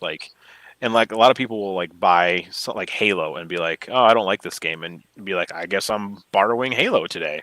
Like, But the other thing is there are people who don't want to have a library. They want to play the game, crush the game, send it back. Yeah. Right. GameFly. Yeah, that was the thing. It's still around, apparently. I can't remember if it was weird. Netflix or somebody else that still had where you could order the DVDs. Yeah. So like for $10 you get 3 DVDs every so you would just order the 3 DVDs, get them in, burn them, send them back, get 3 more, burn them, send them back. Yeah. And like a month I crushed I had like 50 movies that I could then just watch. Just rolling them through your duplicator. Yeah. Just run them through I can't remember was it using Handbrake? No. Oh wow, Handbrake. Wait, Richard's like, send him a white knight. I don't even own a white knight. You need to talk to Carl, man. Oh, John Mack back in the house. That's that one with the Infinite Mac. Z, isn't it? Yeah. Yeah. That looked pretty cool. It Yep. is really cool. It's very cool. The Squire is probably your more day-to-day size. I think it's really a use case application thing. Like, I want to print parts, all of them. no, but At that's one time. for you. Like, you could just tell it to print. Yeah. You could, if you sequentially loaded G code, you could just tell it print this, because then you could just create one massive G code file, right, with that stuff loaded in, and it would just finish one. You could have it run, and then it would pause and run another one, and you could just have them pinging off the end of the printer. I think Marlin has a feature where you can continue printing the same G code over and over again. You just got to like prompt it. Right. Yeah. But I mean, you could run so you could just have it run an entire batch of bare extruder parts, for example, back to back in one massive G code, and just have one box at the end. And then when they all fall in the box, you go flip, flip, zip, send. Yep. Next, and it just keeps going. I forget. I used to work for a camera store, and we did like printing in house, like 8x10s, 4x6. And the little Minolta print computer ran on a Linux distro. I forget what Linux it was. Like the guy who worked there was like a super geek on Linux, and he was able to like fix stuff and like update things.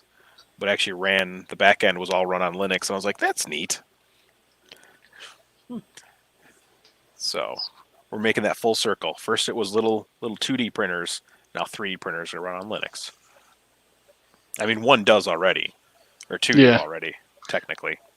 Well, that one runs off Linux. This one runs off of Marlin, but has a Linux RTOS. Kind of, sort of. Well, that'd be pretty interesting too. Like if we start looking into the future Magical 8 Balls, when we start looking at the idea of 3D printers becoming that appliance level, you would want an interface so that I, as a user, am stupid and I go, I like that one. Click on it, and it background slices it, prepares the G code, sends the G code, processes the G code. But it all looks nice. There's troubleshooting videos if you need them. Yep. There's all kinds of stuff. At some point, I don't see why we wouldn't basically just stick a phone on there. Yeah.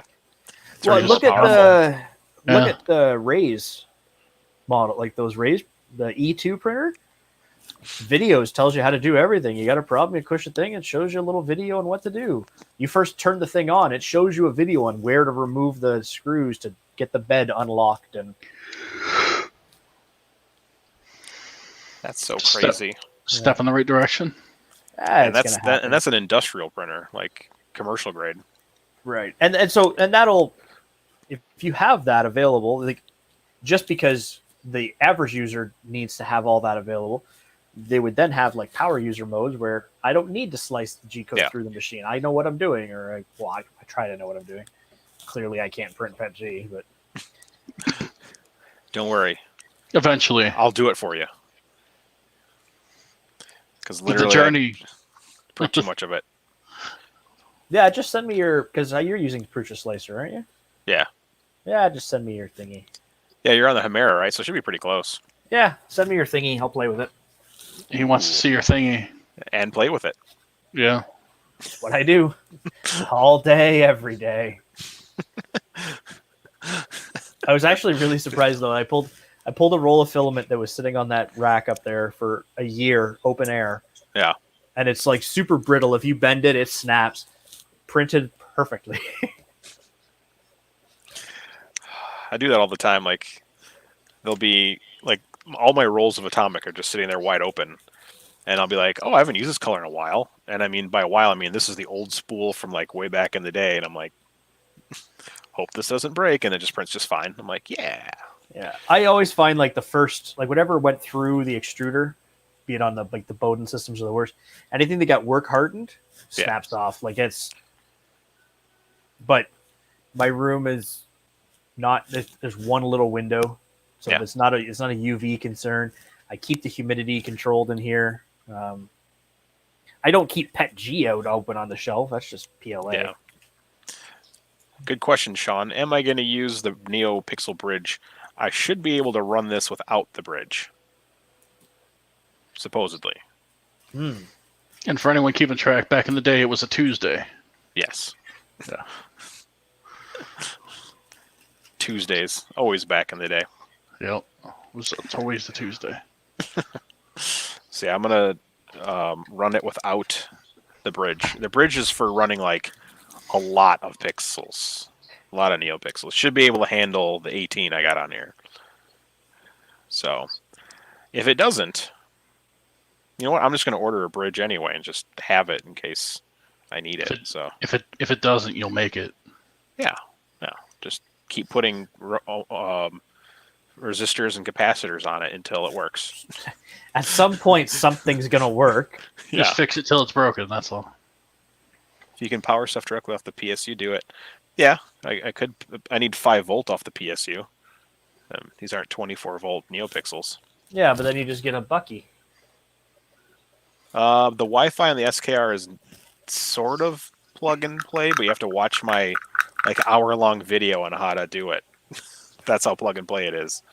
Super plug and play. Like, I don't think anything's plug and play like with Marlin or like any of the 3D printing things. No, and they could sell, this is the messed up part. Like, Big Tree Tech sells the Wi-Fi chip. They could install it with the firmware already. So all it is plug and play. You just enable it. But then you have to change the UART in hardware serial.h in order to enable that pin, because it's just not enabled because there's 3 UARTs and the third UART isn't, and then you have to change one of the serial outputs to 3, which is UART 3, so you have to change, and then it works. I found too, when I start looking at some of these Big Tree things, you look at the screen, okay, that TFT 35 3.0. That thing's awesome, being able to switch back and forth. Yep. Why you got all these extra UART? Why am I going to run the filament sensor through my screen? Because the screen is now, so it's kind of dumb how they did it. I mean, it's the only way they could do it to make it easier. Is it has its own processor that runs its own thing. It's just taking the data from your board and converting it, so it doesn't know what's on your board, and it takes up a serial for port. wiring purposes. Yeah. It doesn't, for a filament runout sensor, it doesn't make sense. I like that board, that especially the E3 one, it just drops right into the ender. I don't have one for the screen, but it's got the USB port on it, a full size SD card port. That's great. I have the TFT 35 2.0, which apparently doesn't play nicely with other things, or hasn't. Keith was going to fix it for me, but then he never did. Damn, Keith. He was too busy subscribing to Butreon.com. So if anyone wasn't keeping track, it was the 2 Utes. You had to just mess with those, and then you get UART 3 going. Yeah. Yeah. You had to go to hardware serial, change some things, install it, add the firmware to the thing, and then connect to your router, and then, it was just a pain. And then to what end? Just to stream a G-code file from your computer to the printer? Yeah. I mean, it runs like Pronterface. So you've got all the Pronterface options. So you can control it and send G-code and set the fans and heaters and... through a web interface? Yeah. Oh, okay. So that's at least something. But they made it the hardest way possible. They didn't install the firmware on the chip. You're selling the damn chip. Put the damn firmware on it. Don't make me have to learn another thing to do. No, it should be a case of, if I buy that ESP Wi-Fi module, I plug it in, I tell it I have one. Let's say you have to tell Marlin you have one. And that should be the end of it. Yeah, that you should have to be enable it in Marlin. But then you have to go to hardware serial, change the UART3 command, change the second serial port, and it's just... And then you lose... I was hoping I can run that with my Repetier, but it kicks it out. I can't have Repetier plugged into USB. I can connect via USB on my computer, but you can't run 2 serial connections. But I can't run 2 serial connections at the same time. And it's that's why I can't run this. That's why I can't run the screen and Octoprint, because it can't handle the 2 serial connections at once. The screen's connected and the screen shows information, but it doesn't even show the print temperatures or anything like that. But if I want to use it on just an SD card, it's there. That's the only reason why I added the screen in the first place, is it came in the kit. and it's an option if I want to use the screen without using Octoprint. So if my Pi burns up, at least I'm not screwed. Well, there should be a few. Well, last I looked, there was some pull requests that should allow multiple serials to get used if they can work that out. But like, it looks like they're working on something. But the other really nice part is on the screen, the case has the emergency, like it has the reset button right there. So like, there's a kill button right on the front of the printer. I don't have to dig underneath of it to push the board or anything. It's like I'm pretty sure that's still in the like pull request. It's not ready yet. Brian Vines. Brian Vines. He works out. I don't know what this breakout board is called. I'm over here trying to find the NeoPixel Bridge. Yeah, that thing. Look up NeoPixel Bridge. Sure, make it easy. NeoPixel Bridge doesn't work on Amazon. Adafruit's got them. Adafruit's got everything. They do? I thought it was like a Big Tree Tech like item. No, it's a NeoPixel thing. Isn't it? Mm-hmm. I don't know. Sean knows. He's the one who told you. Make him answer it. You brought it up. You got to explain it now. Yeah, that's the rules. That's the rules. You say it, you spray it. You say it, you spray it? I thought it was like, say it, don't spray it. NeoPixel Bridge BTT. Yeah, that doesn't show me anything on Google either. And no images. I guess I'll go to BTT's website. I'm already on it. Google image search blue waffle. That's Please, fake. God, no. That's Please fake. don't. Please don't. I mean, you can do it all you want. Just please don't do it anyone else.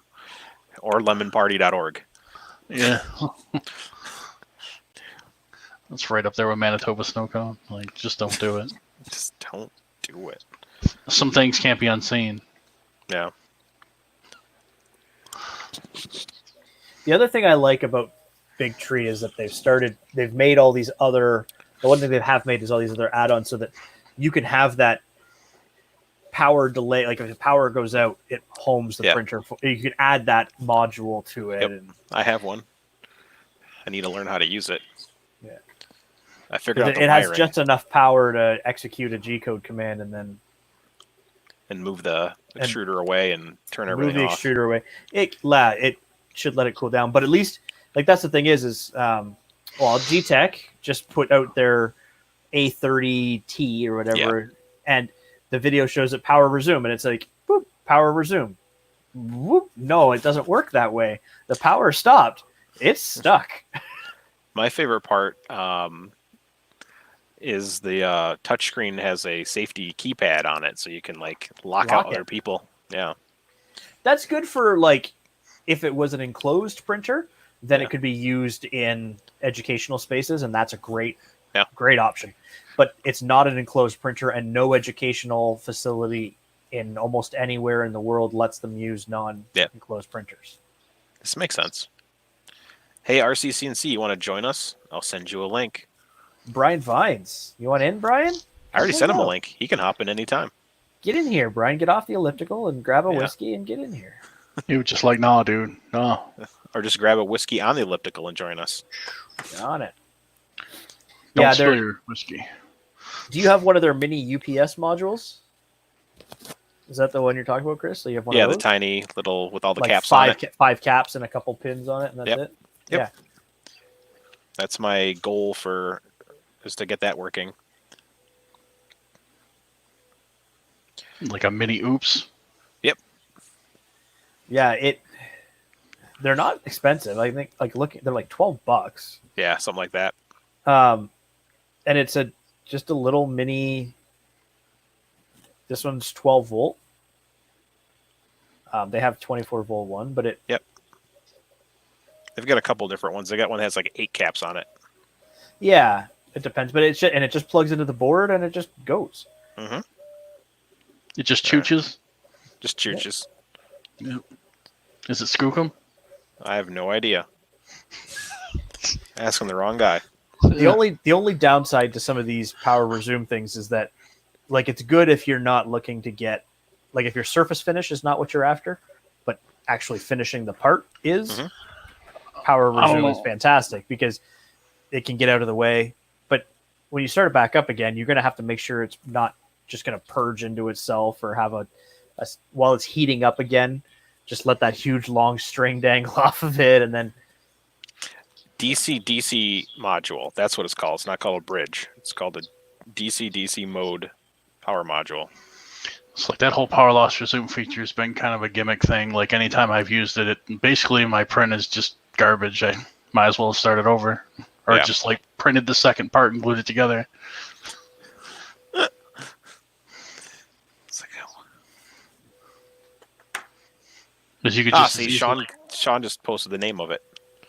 It's not on Amazon by itself. That's dumb. Where do I have to buy it from? AliExpress? I don't even see it on the BitQ. They might not have it under that section.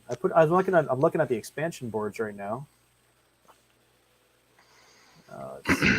They've got a buck converter. Yeah, I still can't see it.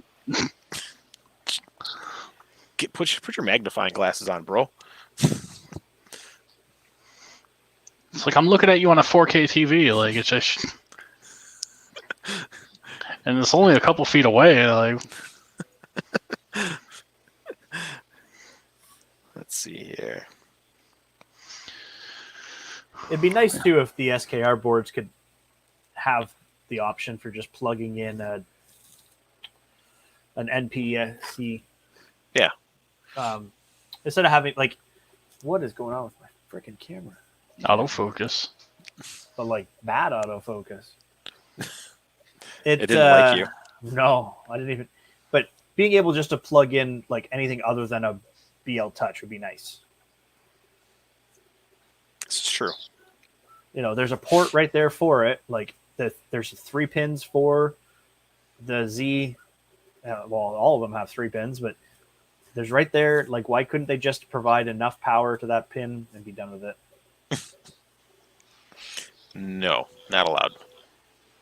Oh, eBay. I gotta go to eBay to get a DC.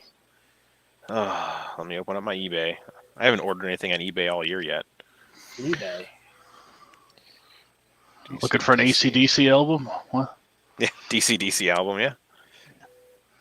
Oh, you can order. Oh, there it is. It's a weird. Oh, it's that thing. It's $4.64. Yep. On the Big Tree website. Yep. Well, I found the one for the E3 Mini. DC. Why has this got to be so hard? There it is. That's what she said. Keith put an eBay link right in the chat because he's all moderated. He is a moderator. That's the best. Hey, I plugged a pin to 2 into my SKRs. I just needed to use a splitter and then split it to 3 different pins. So I have to use 3 pins to run a Pinda.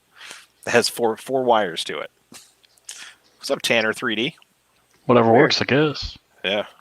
Yeah, I was thinking of like replacing the BL Touch with a Pinda style probe. Nice. Instead, If I order it today, it'll get here April 6th. It's eBay. It might get here by April 6th. It says at the latest, it might get here June 1st. If they don't just take your money and run. That's pretty fun. Yeah. I really don't like ordering things from the China land. It's kind of like ordering something from AliExpress and then you wait 3 months and then they finally ship it out. The only nice part about ordering stuff from AliExpress is if you order like a bunch of stuff, it just continuously shows up. Yeah. Over the course of the next year. Right. Yeah. The downside, like, I don't want to pay them any other way but PayPal. Thankfully, Big Tree is one of the only ones, like, you can, if you order something through them, like through AliExpress, and then you message Big Tree, you can just pay them PayPal. This is true. Oh, my screen fell asleep. which is nice. Not again. Oh, you're frozen. Oh, there it goes. Yep. My screen fell asleep again. Oh, you're back. You Yeah. saved it that time. It did. I'm normally pretty quick at it. What happened to like the caffeine or like the e-crack or whatever? I don't remember. So they don't have a What? PC I thought version you of were on caffeine meth. Yeah. or yeah. amphetamine, but I found Yeah. other There you go. found other programs, and I'll install them later. I don't want to start installing stuff while I'm live streaming right now and be like, ha, ha, ha, you need to restart your computer. But it's the worst is when you're like, you want to restart your computer. Be like, no, restart anyways. Damn it. Yeah, I already did a Windows update today earlier. That way I knew it wouldn't do a Windows update during the stream. I mean, it's not going to force me anyway to quit, but did it anyway. Always got to check for those. These hologram stickers are going to be awesome. Not if you're not using Windows. Hush, Captain Linux. Captain You have Marlin to Linux. You have to write code in order to use a calculator on your computer. Like, fuck off. No, I don't. I literally like open up the repo manager and hit install and it's done. I just push a button. The calculator's there. I'm pretty sure it was default installed with my desktop environment as well. But if I wanted like a special one. Yeah. Isn't that Linux? Like Android? It's not. It's iOS. That's iOS. So it's Unix based. Unix. Close enough. That's Android. They're like brothers, you know.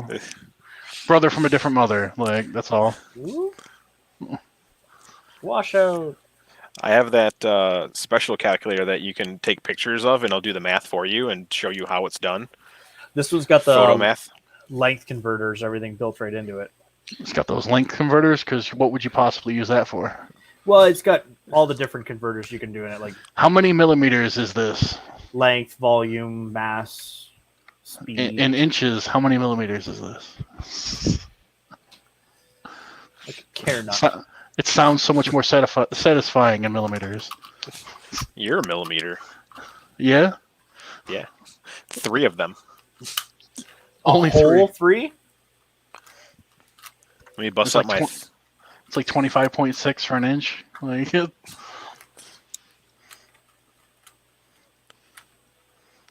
I'm getting there.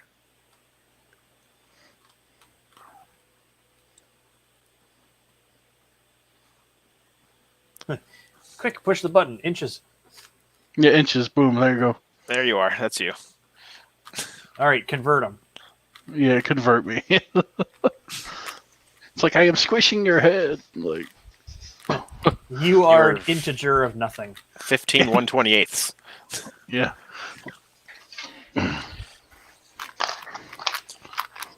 It's like I'm crushing your head. Like it's just like what? Oh, kids in the hall. Yeah, I was gonna say that thing's like a beast. Oh, this one, yeah, 300 millimeter.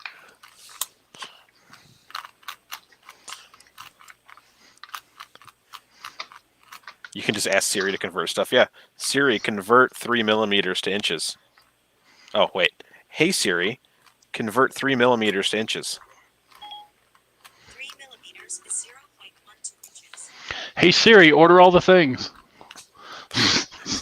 I have headphones I on. was gonna say it never works. Damn for us. it! Like, you want to yell, Alexa, buy a toilet paper all you want, but it doesn't work for me. I do use Is the that the- 300 millimeter one to measure my beard. And that I have the a beard smaller measure? one somewhere. What do you? I don't want to know what you use to measure that with. My toes. What? My toes. My toes. Vert's like, I don't know what chat I just walked into, but man's But, Rubik cubing and the other man's talking about toe measuring. My toes. Oh, Okay. man. And C2E2 was last weekend. Yeah, what is that? It's a convention of Okay. things nerdy. Is it like the invention convention? It's the junction deviation. Yeah. Is it the conjunction junction? It's like on Saturday, not Sunday. That's tomorrow. Yeah. Toes is code for something else. Probably. It's code for TP-Link Wi-Fi power things. Yeah. OTP link. Yeah, think see, it's- if you pull out one of the corners on the Rubik's Cube, you can just reassemble it the right way. This is faster. But it's more fun to take it apart. I've taken it all apart to clean it and grease it. Oh, so you lubed your cube? You gotta lube your cube, man. Seems legit.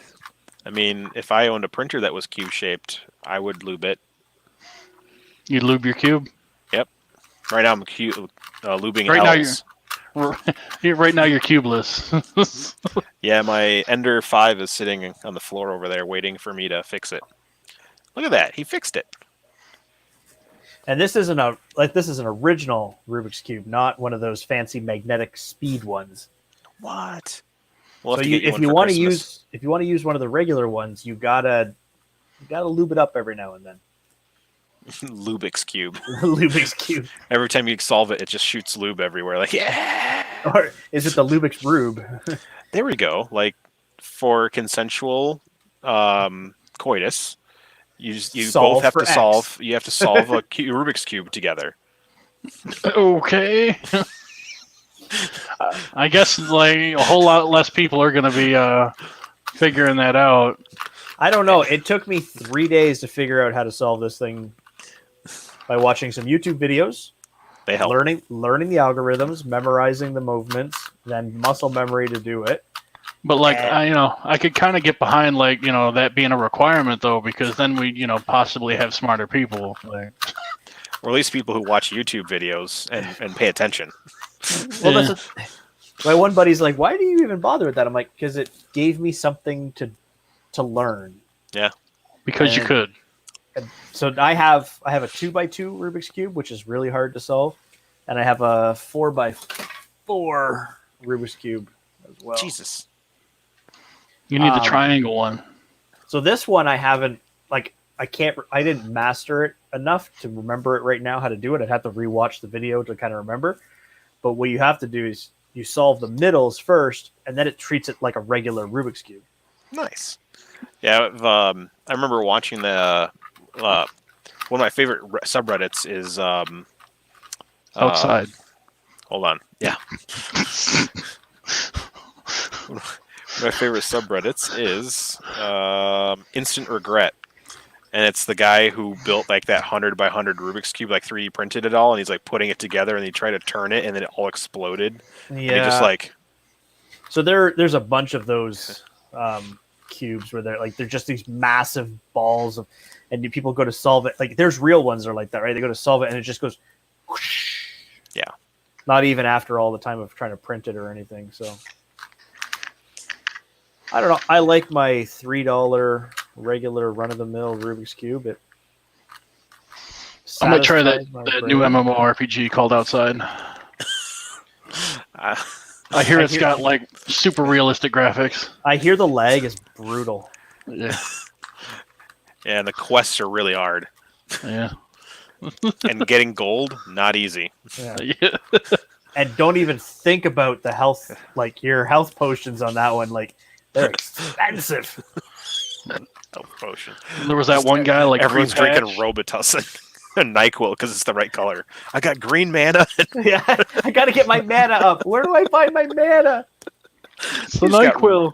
Just red and green NyQuil. You're like, And you really would start believing you're in an RPG at that point. oh man. I remember when I was a kid, we went to a local grocery store, and in the parking lot was just like a whole bunch of Robitussin. And I'm like, as a kid, I'm like, who was that sick? And my parents are like, they're sick now for sure. but even then, like now you're like, you see a big bunch of boxes of Sudafed. You're like, I've watched Breaking Bad before. Oh, Sudafed. That's how you get the methamphetamine inside your. Computer. Yeah. Just keep shoving Sudafed into the USB port. Yeah. There you go. Oh man. All right. I think it's time to hit the hay and do the things. Yeah. Vert, you want to do an outro? Yeah, my YouTube channel is obviously Verse Hobbies, and you can just kind of search that on YouTube, and I think that's Do good. Do what? Type it? No, do it. People should do it. They should go to Vert's Hobbies on YouTube. Oh, yeah, you can watch me do like weird things, like Can I smash a watch you do Pikachu with a hammer. hobbies? Yeah, like maybe. Okay. Because if it's only like technology shit and not just hobbies, I'm not going to be happy about that. Well, like it's mostly my 3D printing hobby, but like I was gonna put other stuff on there. Like, I want to see some whittling. I want to see some. I want to see you go fishing. I don't do outside, so You haven't installed that plugin? yeah, I don't have that. I don't have that expansion. I'm sorry. His graphics card can't handle the resolution. Linux can't run it. Linux can't run outside. They don't make a version for Linux of that. And then Jordan, it's your turn for your outro. Oh, it's my turn. Hang on. Where's my thing gone? I got things. I have a YouTube channel. Yes. I haven't posted anything for a little bit, but I have one. What do you make? I 3D print things. I make pretty 3D printing things, and I also post an excessive amount of things on this directly on Twitter.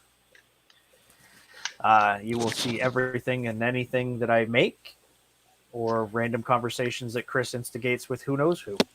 I've been good lately. You've been real good lately. I'm kind of disappointed. Usually good for a good laugh, at least. Like, Usually pretty good. yeah.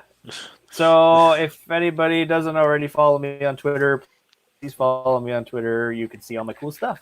He does post the cool stuff. Unlike Vert, who doesn't share on Twitter because I he's don't not a have a tweeter. Twitter account. I'm not a tweeter. You're not. Are you the monkey man? I'm not on your twat face. I'm sorry. Like He's on my Discord channel though. oh yeah. Well, The I FDM also Lounge. have my own Discord channel now, apparently. Oh, see?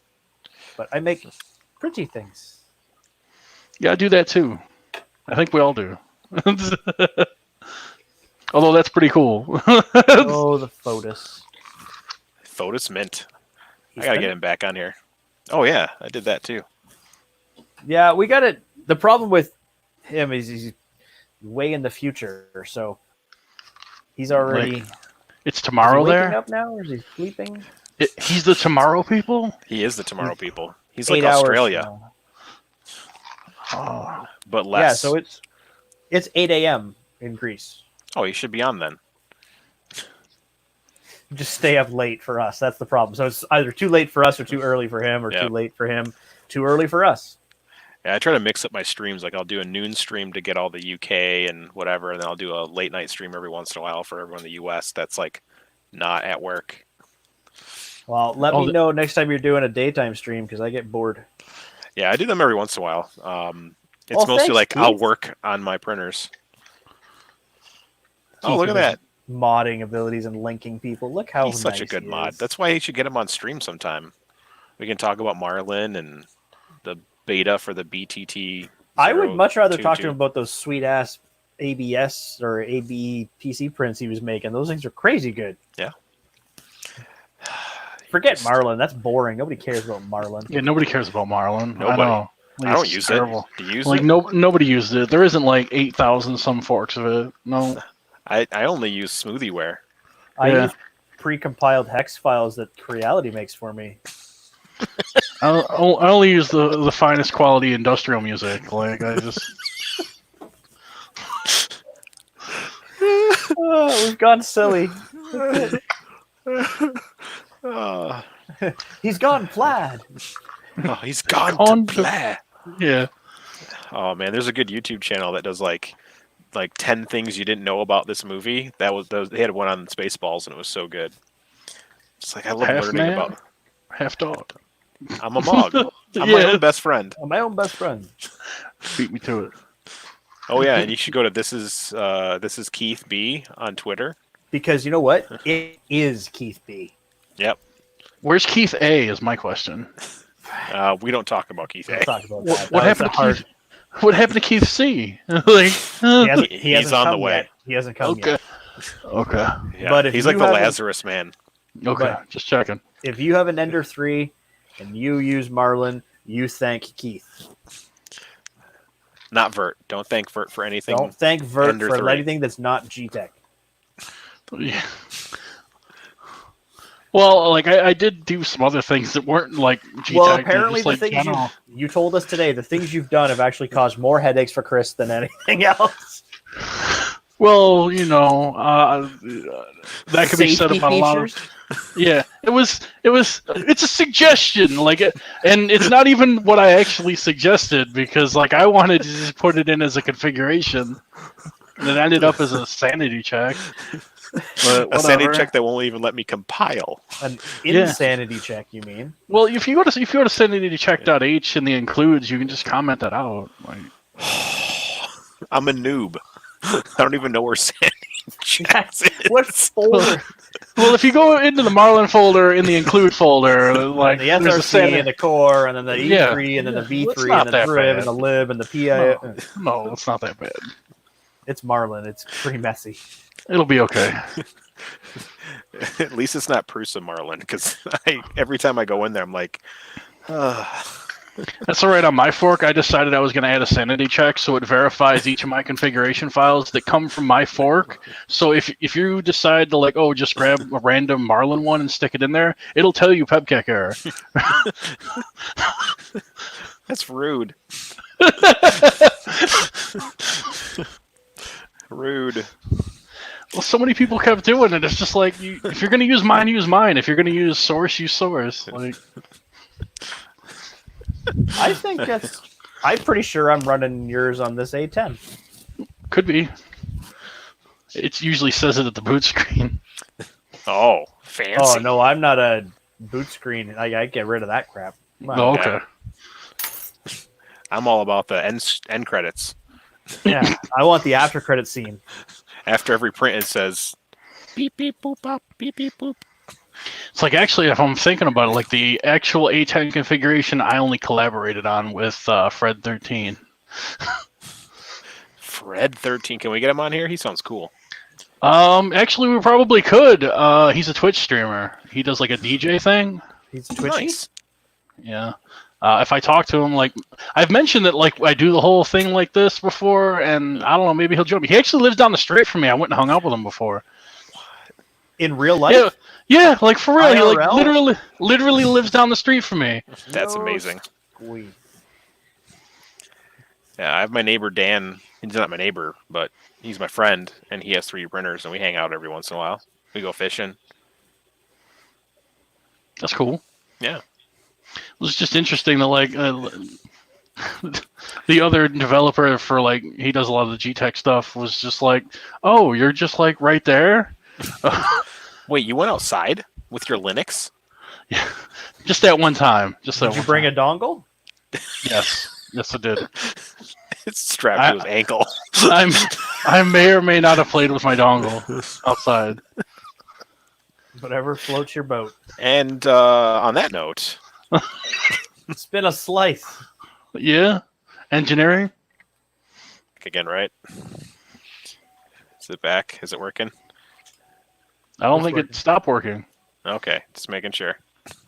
On that note, thank you, Vert. Is that your real name, Vert? No. Okay.